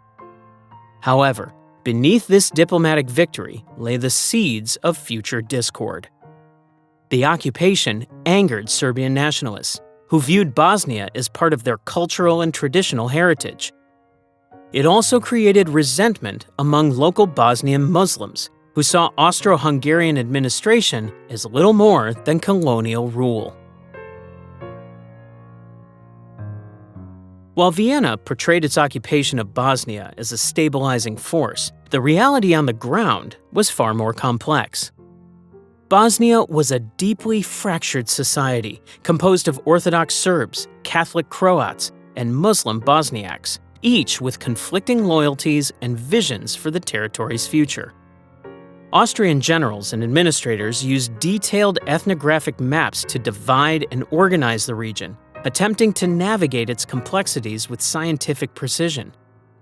But governance, far from uniting the population, only deepened division. Fun fact, these ethnographic maps became a point of pride for the Austrian military and civilian planners, but their attempts to reduce human lives and loyalties to cartographic categories often backfired, creating policies that alienated more groups than they unified. The Balkans, already a hotbed of nationalist fervor, rebel groups, and shadowy secret societies, became an even greater source of instability for Austria-Hungary after its involvement. Groups like the Black Hand, a Serbian nationalist organization, emerged in response to the Habsburg presence. Anti-imperial plots flourished, and the region's politicized violence began casting long shadows over Vienna's sense of control. Austro-Hungarian troops stationed in Bosnia faced sporadic uprisings, and the administration struggled to balance heavy-handed policing with efforts to modernize infrastructure and improve local governance. To the populations under their rule, however, Austria-Hungary increasingly resembled a foreign occupier rather than a stabilizing force. One of the empire's greatest miscalculations was its inability to adapt its Balkan policy to the growing strength of nationalism. Vienna's rigid approach underestimated how deeply the aspirations of Serbs, Croats, and Bosnians had taken root, leaving little room for compromise. Instead of cooperation, heavy-handed tactics, combined with poor communication between local administrators and central imperial authorities, exacerbated tensions.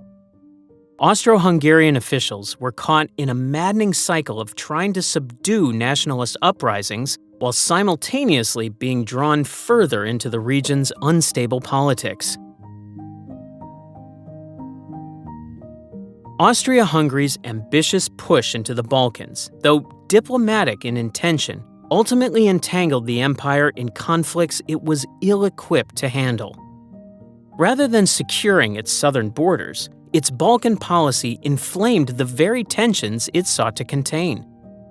What was meant to be a move towards stability turned into a slow, smoldering crisis that would become one of the key catalysts for the empire's eventual unraveling. In 1908, Austria-Hungary made a bold, unilateral decision to annex Bosnia and Herzegovina, transforming its decades-long military occupation of the territories into outright legal authority. This wasn't merely a bureaucratic reclassification. It was a dramatic power play in a fragile region where nationalist tensions already ran dangerously high. The annexation defied the diplomatic agreements of the Congress of Berlin in 1878, which had placed Bosnia and Herzegovina under Austrian administration while still recognizing the Ottoman Empire's sovereignty over the area. By claiming full control, Austria-Hungary not only violated existing treaties, but also set off an international crisis that rippled across Europe. Serbia, which regarded Bosnia as central to its dream of a unified South Slavic state, reacted with outrage. Many Serbs viewed the annexation as an existential threat to their national aspirations, further stoking already fierce animosities between the two neighbors. Serbian leaders, emboldened by widespread domestic support, refused to accept Austria-Hungary's actions quietly. Serbian newspapers blasted Vienna's aggression, nationalist groups escalated their rhetoric, and the call for unification with Bosnia became a rallying cry. It wasn't just political opposition. There was a palpable cultural and emotional connection at stake, as many Bosnians shared close ties with Serbia through language, religion, and history. Russia, Serbia's patron and self-proclaimed leader of the Slavic world, initially pledged strong support for its smaller ally, fueled by a desire to assert dominance in the Balkans. However, diplomatic realities knocked Russia off balance. At the time, Russia was still reeling from its defeat in the Russo-Japanese War and the revolutionary unrest of 1905, leaving its military forces ill-prepared for a major conflict. Facing a firm ultimatum from Austria-Hungary, backed by Germany's vocal support, the Russian Empire reluctantly stepped back. Humiliated by this forced retreat, Russian policymakers resolved to strengthen their military, setting the stage for far more militant foreign policies in the years to come. Even among Austria-Hungary's supposed allies, the annexation caused friction. Italy, a member of the Triple Alliance alongside Austria-Hungary and Germany, felt betrayed. Secret assurances of territorial compensation promised earlier by Vienna were brushed aside. Italian leaders saw the annexation as a direct affront, planting seeds of mistrust that later influenced Italy's decision to abandon the Triple Alliance at the onset of World War I. Meanwhile, the annexation deepened Austria-Hungary's reputation as an unpredictable, arrogant power, alienating even those in Europe who might otherwise have stayed neutral toward its Balkan ambitions. Within Bosnia, the move unleashed its own set of challenges. Austria-Hungary formalized its influence, but instead of strengthening control, the move backfired politically. Slavic residents in Bosnia, many of whom had already chafed under Austrian administration, became increasingly drawn to nationalist ideals, particularly those connected to Serbia. Underground societies like the notorious Black Hand organization expanded their networks, preparing for a long-term confrontation with Habsburg rule. Across the empire, other discontented minority groups watched with a mix of fury and unease as one more Slavic population slipped further toward rebellion. The annexation itself almost unraveled before it could formally take effect. A careless Austrian diplomat, eager to boast about his government's audacious plans during a private dinner party, accidentally leaked the decision before Vienna had officially announced it. This blunder forced Austria-Hungary to rush its rollout, skipping crucial diplomatic preparations. What might have been a carefully managed geopolitical maneuver instead spiraled into a public spectacle, catching regional powers off guard and amplifying the outrage. For Austria-Hungary's policymakers, the annexation was meant to reinforce the empire's status in the Balkans and undercut Russian influence in the region. Yet the actual outcome was the opposite, dragging the empire deeper into a quagmire. Rather than stabilizing the volatile region, the move heightened tensions, ushering in an era where diplomacy gave way to shadowy plots and military brinksmanship.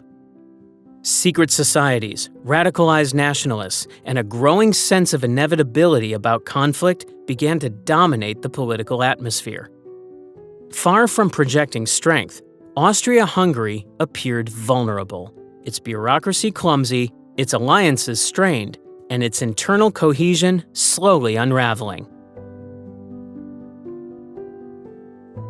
The annexation of Bosnia and Herzegovina turned out to be not just an administrative action, but a prelude to greater turbulence.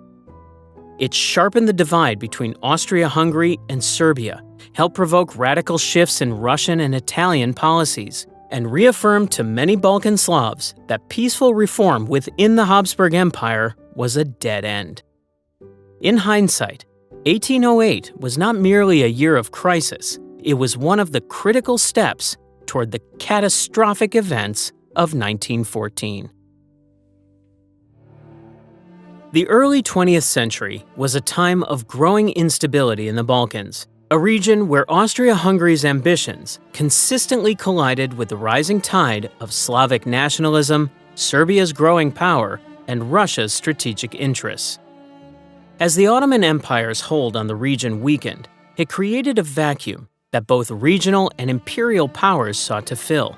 Austria-Hungary, already deeply entangled in Bosnia after annexation, became increasingly alarmed as Serbia rose both in territorial size and political influence, particularly after a series of critical conflicts reshaped the region. The two Balkan Wars of 1912 and 1913 served as a turning point. In the First Balkan War, an alliance of Balkan states, including Serbia, Montenegro, Bulgaria, and Greece, successfully pushed the once dominant Ottoman Empire out of most of its European territories. But the triumph quickly gave way to competition. Dividing the spoils of war created deep conflicts, and the Second Balkan War erupted when Bulgaria turned against its former allies. This intra-Balkan conflict further redrew the map and left Serbia significantly larger and more powerful. For Austria-Hungary, this was an alarming development. Serbia's new territories and growing prestige encouraged Slavic groups within the Habsburg Empire, particularly in Bosnia and other border regions, to see Belgrade as the rightful center of a broader pan-Slavic movement. The idea of a large Slavic bloc, potentially united under Serbia's leadership and aligned with Russia, posed an existential threat to Austria-Hungary. Russian influence in the Balkans had been steadily growing, presenting itself as the champion of Slavic peoples, and frequently clashing with Habsburg authority over the control of smaller, newly independent nations. The prospect of a strong Serbia, enforced by Russia, threatened Vienna's control not only over Bosnia, but also over its diverse eastern territories populated by Slavic communities, who were already pushing for greater autonomy within the dual monarchy's fragile balance. The internal pressure proved just as destabilizing as external threats. In Bosnia, nationalist sentiment following Austria-Hungary's annexation turned increasingly hostile after the Balkan Wars. Radical groups, influenced by Serbia's victories, felt emboldened to escalate their protests and activities against the Habsburg rulers. Secret societies proliferated, some advocating reforms, others plotting outright rebellion. Ethnic tensions erupted into protests, boycotts, and even sabotage of imperial institutions. Fun fact: Habsburg intelligence agencies intercepted a number of assassination plots during this period, particularly targeting officials and symbols of imperial authority in the region. However, due to bureaucratic inefficiencies and competing priorities, potential threats were often ignored or dismissed until it was too late. Austria-Hungary responded to the volatile situation by turning to aggressive diplomacy and military posturing, particularly against Serbia. But decisions driven by fear of losing control often backfired. Vienna's reactive policies, including repeated deployments of troops near the Serbian border, only heightened tensions further. Serbia, newly confident after its expansion, refused to yield to Austrian demands and built stronger ties with Russia. With no flexible solutions or compromises on the table, Austria-Hungary's approach only exacerbated the delicate situation. The empire's inability to adapt politically or diplomatically made it ill-equipped for the mounting challenges, as its rigid, centralized governance struggled with the decentralized nationalist fervor spreading across the Balkans. By this point, the Balkans had earned their reputation as the powder keg of Europe. Divided by intersecting national, ethnic, and cultural conflicts, the region became a geopolitical minefield. Austria-Hungary, holding substantial territory in this unstable area, sat perilously close to the core of the problem. Each new crisis, war, or diplomatic standoff seemed to edge Europe closer toward all-out conflict. By 1914, the question wasn't if violence would erupt in the Balkans, but when and how far its consequences would spread. Small events held the potential to trigger enormous consequences, and Austria-Hungary was standing directly at the fault line. As the alliances cemented and tensions solidified, an explosive collision between nationalism and imperialism became inevitable. By 1914, the relationship between Austria-Hungary and Serbia had reached a breaking point. Serbia had dramatically expanded its influence following the Balkan Wars, winning support from Slavic populations within and beyond the Habsburg Empire.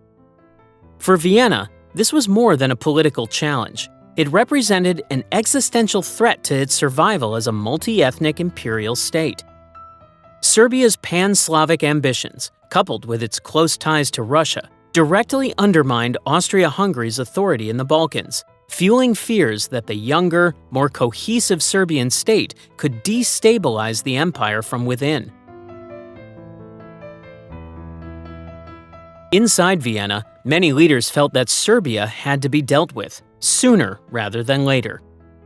One of the most vocal advocates for an immediate strike was General Konrad von Hötzendorf, Austria-Hungary's chief of staff. Konrad argued that the rising tide of Slavic nationalism, with Serbia at its helm, would only grow stronger if action was delayed.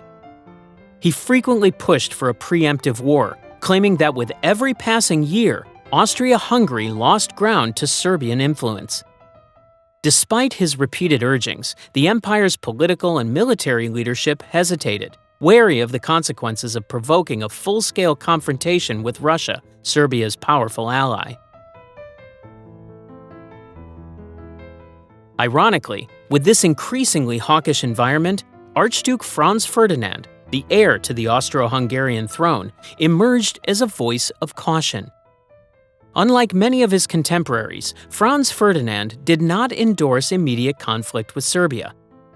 In fact, he believed Austria-Hungary's greater challenge lay in its internal divisions rather than its external enemies. He had devised a plan to reform the empire by transforming it into a federation, granting greater autonomy to the Slavic peoples within the monarchy.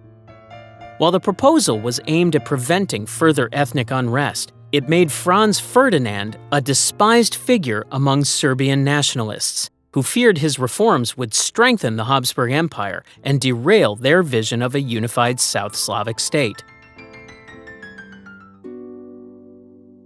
Tensions escalated further when Franz Ferdinand announced his plans to visit Sarajevo, the capital of Bosnia, in late June 1914.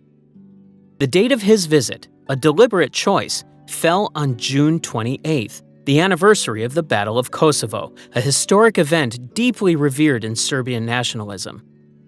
The timing inflamed passions among Serbian activists, who saw the visit as nothing short of a provocation. Symbolism aside, Sarajevo itself was a tense city located in a region brimming with anti-Habsburg sentiment. It was here, in the shadow of Austria-Hungary's contested annexation of Bosnia, that underground nationalist networks like the Black Hand had taken root. The Black Hand, a shadowy Serbian organization dedicated to uniting South Slavs and undermining Habsburg rule, had begun training Bosnian youth for violent resistance. Among these trainees was Gavrilo Princip, a 19-year-old Bosnian Serb drawn to the group's radical cause. Princip and his fellow operatives believed the assassination of a key Austrian figure could reignite the broader struggle against the empire. Armed, funded, and trained by Black Hand operatives, the group prepared for action in Sarajevo. Fun fact, the group's cyanide pills, intended for use after the planned assassination, were so poorly manufactured that most conspirators who tried to use them survived, enabling their capture. Despite vague intelligence warnings of potential threats in Sarajevo, Austrian officials largely dismissed the dangers. Some argued that Franz Ferdinand's presence in the region would project strength, signaling to rebellious groups that the empire was steadfast in its control. Others simply underestimated the local threats, viewing nationalist organizations as disorganized and ineffectual. However, the empire's institutions themselves were showing the strain of decades of internal division. Politically fragmented and diplomatically isolated, Austria-Hungary was far less prepared than it seemed to address the risks posed by its enemies, whether external or domestic. Franz Ferdinand's visit to Sarajevo was not just a routine imperial tour. It was a statement of power in a region that had become the epicenter of Austria-Hungary's troubles.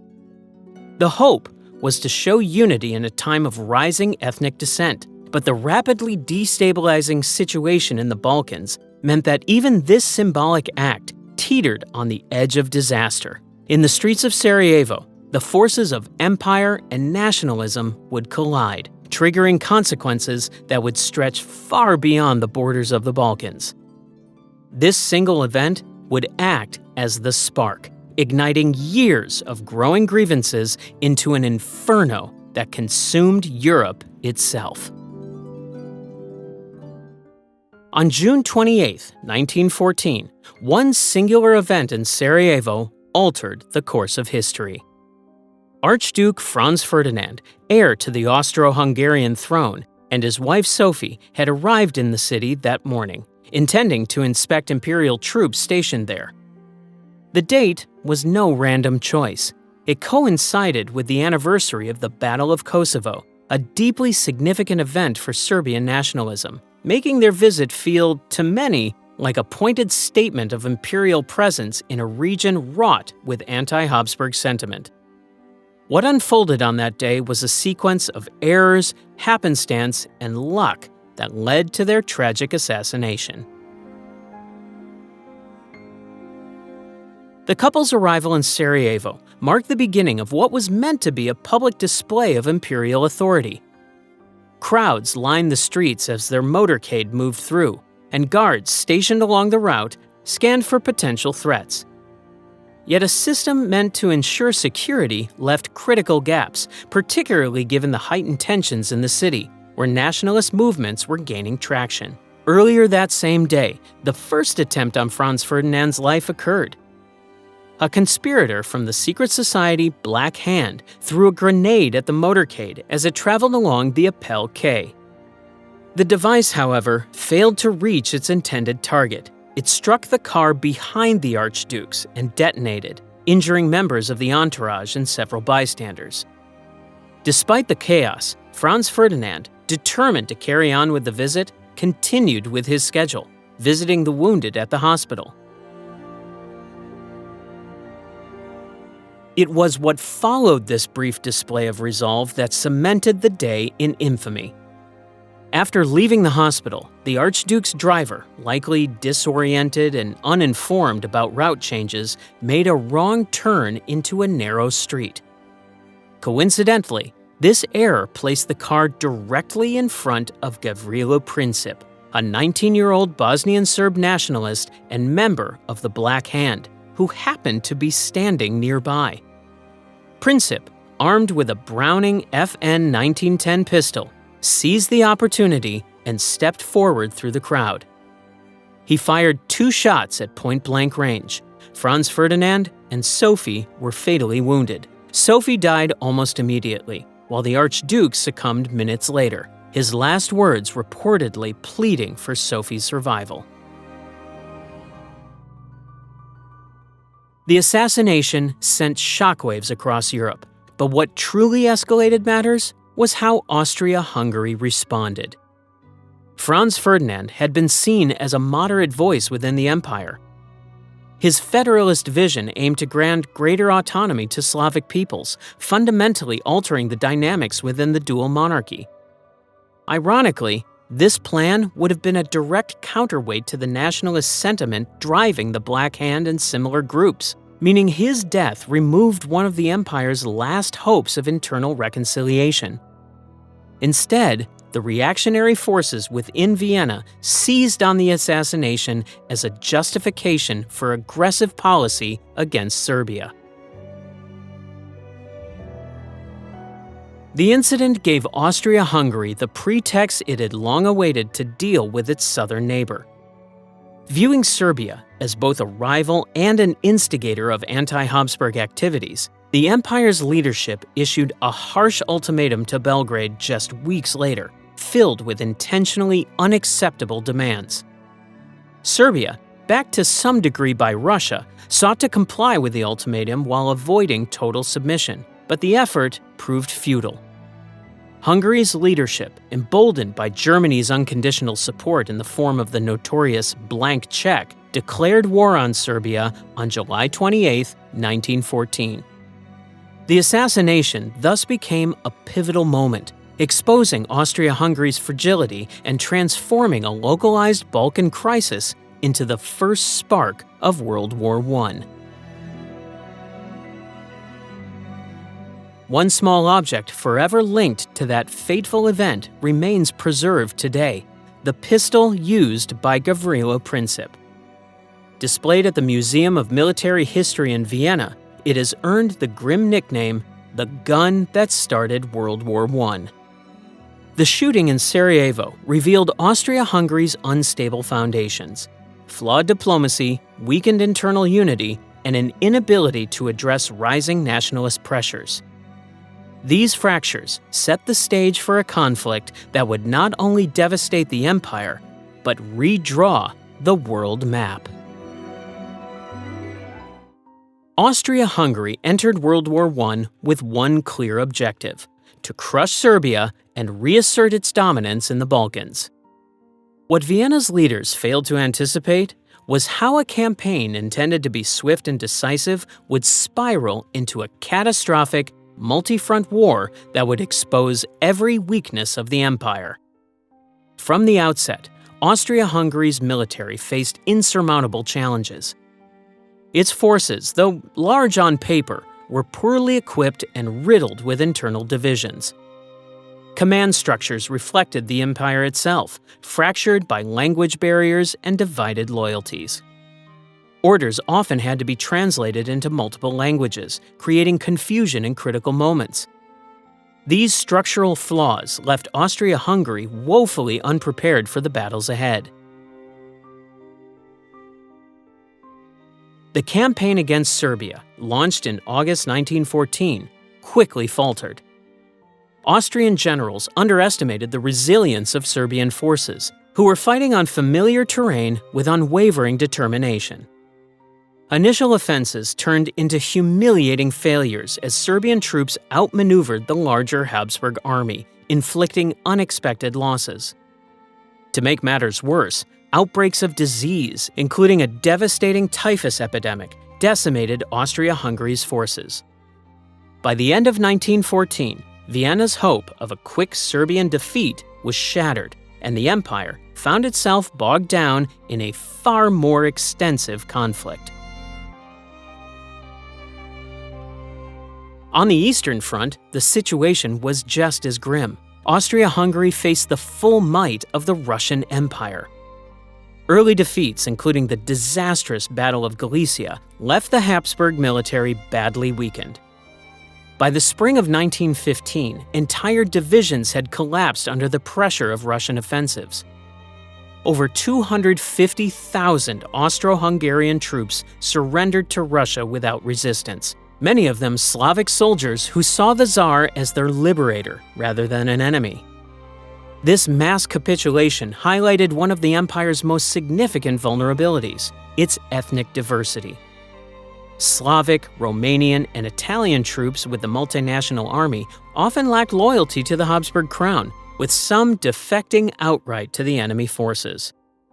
These divisions within the army made it nearly impossible to maintain cohesion in the face of determined opponents. As Austria-Hungary struggled to stabilize its front lines, Germany was forced to intervene. While technically allies, Germany frequently viewed Austria-Hungary as an unreliable partner that could not stand on its own. German troops bolstered faltering Austrian defenses, particularly during the Brusilov Offensive of 1916, one of the bloodiest engagements of the war. Though Germany's support prevented total collapse, it came at a cost. Austria-Hungary became increasingly dependent on its ally, losing much of its autonomy in military and diplomatic decision-making. By 1916, the empire was often seen as a junior partner, a stark contrast to its once dominant role in Central Europe. Meanwhile, the opening of a new front further drained Austria-Hungary's resources. In 1915, Italy joined the Allies, turning against its former partners from the Triple Alliance. The mountainous front against Italy became one of the most grueling theaters of the war.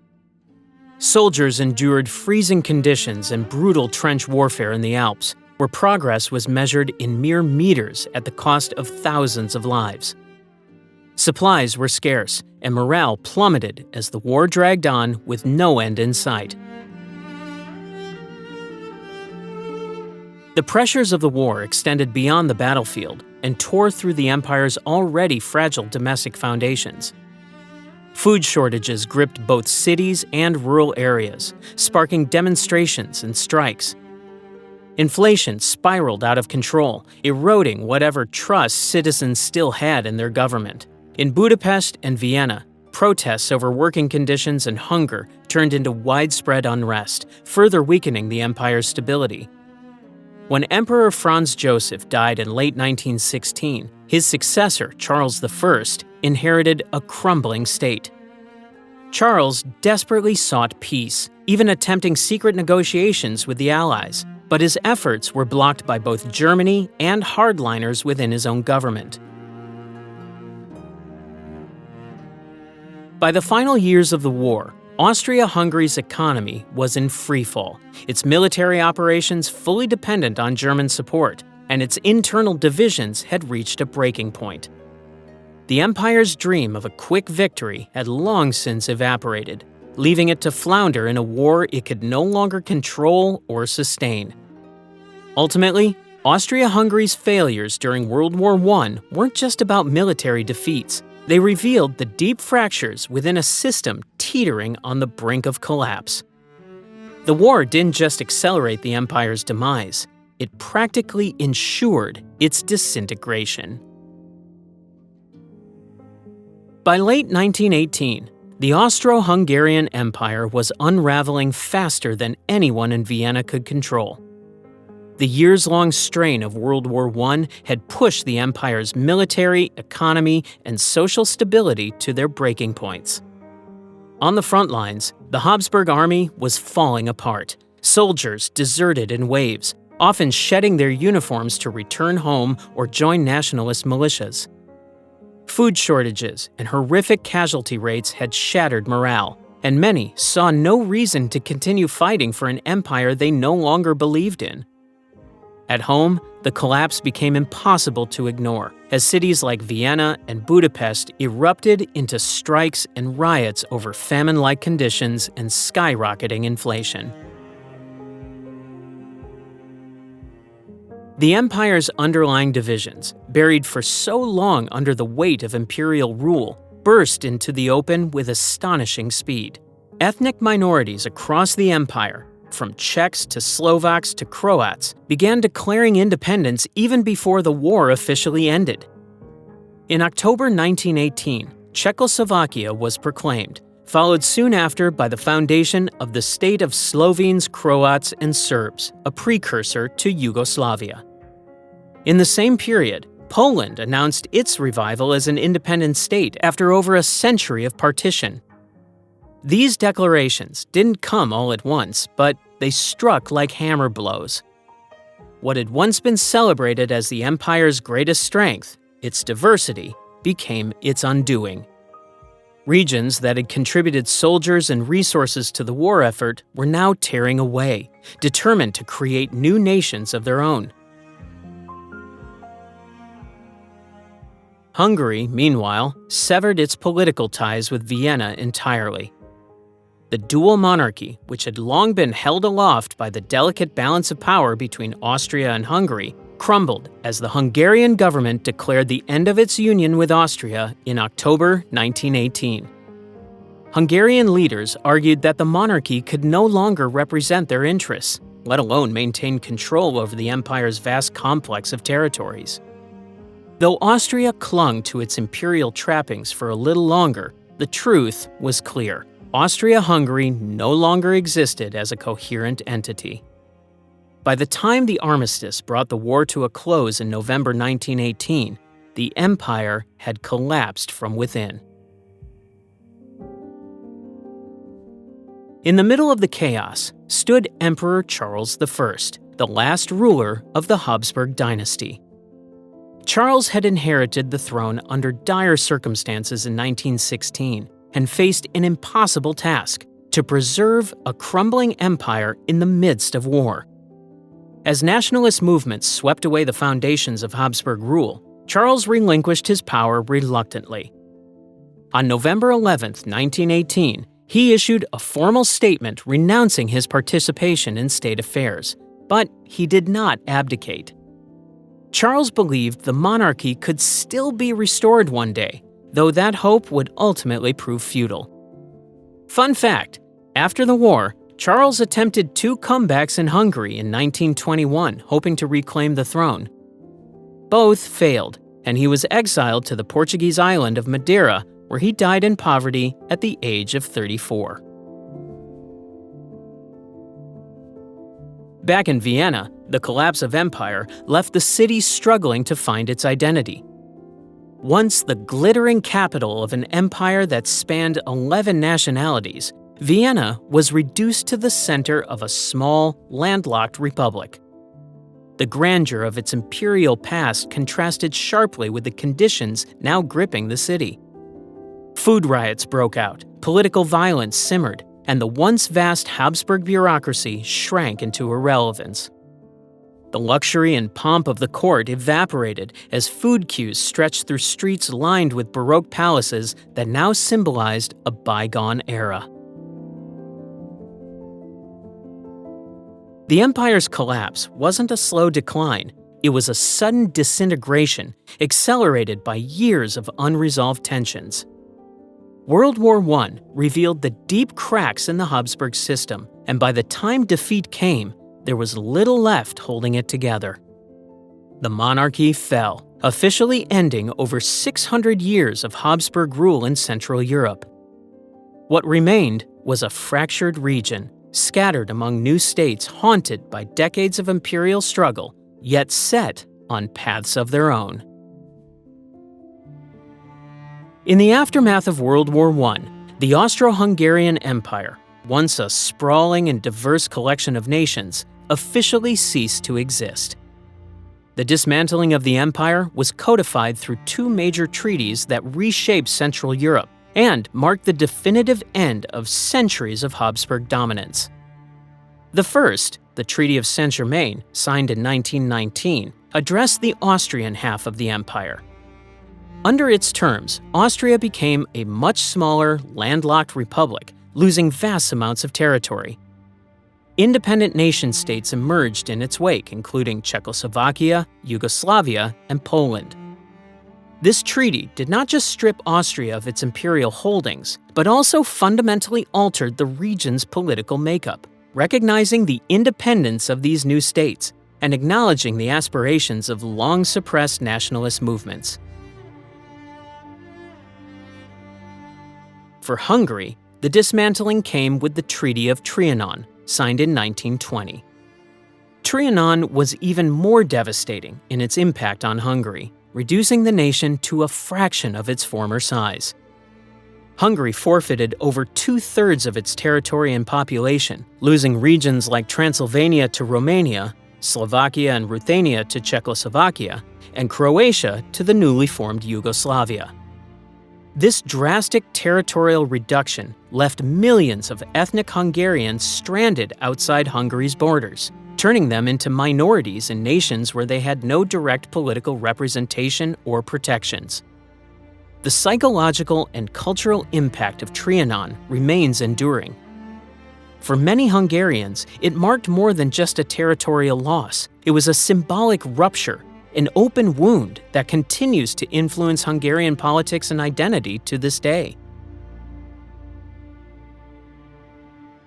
Both treaties aim to prevent the re-emergence of an empire like Austria-Hungary by forbidding Austria and Hungary from reuniting under any political structure. This separation was deliberate, an explicit move by the Allied powers to ensure that Habsburg-style imperial power could not rise again in Central Europe.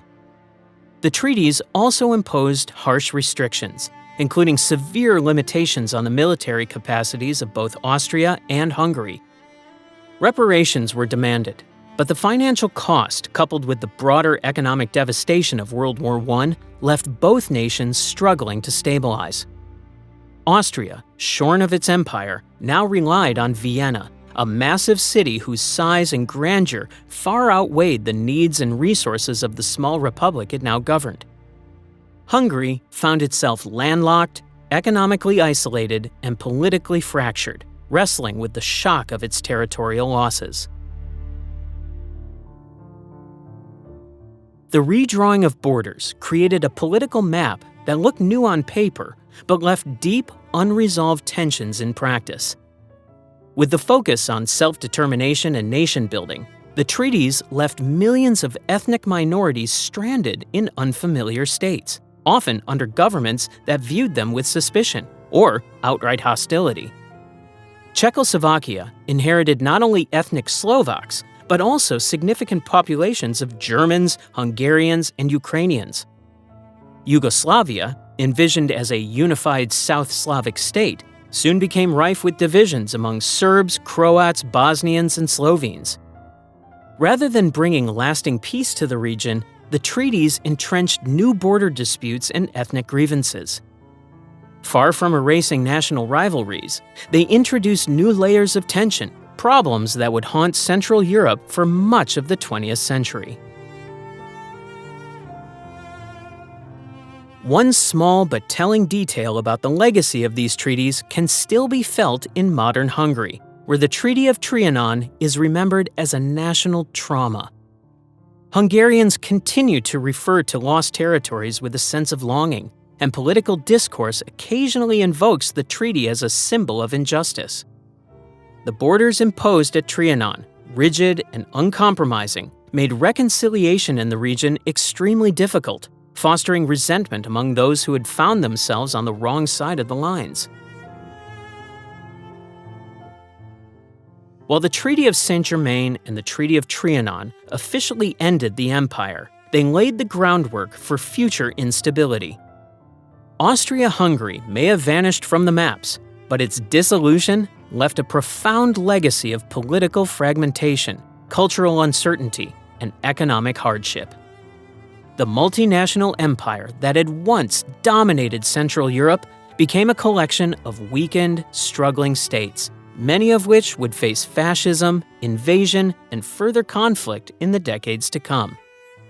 Though its lands were gone, the influence of the empire's divisions and tensions never truly disappeared, casting a long shadow over the region and shaping its future in ways no treaty could resolve.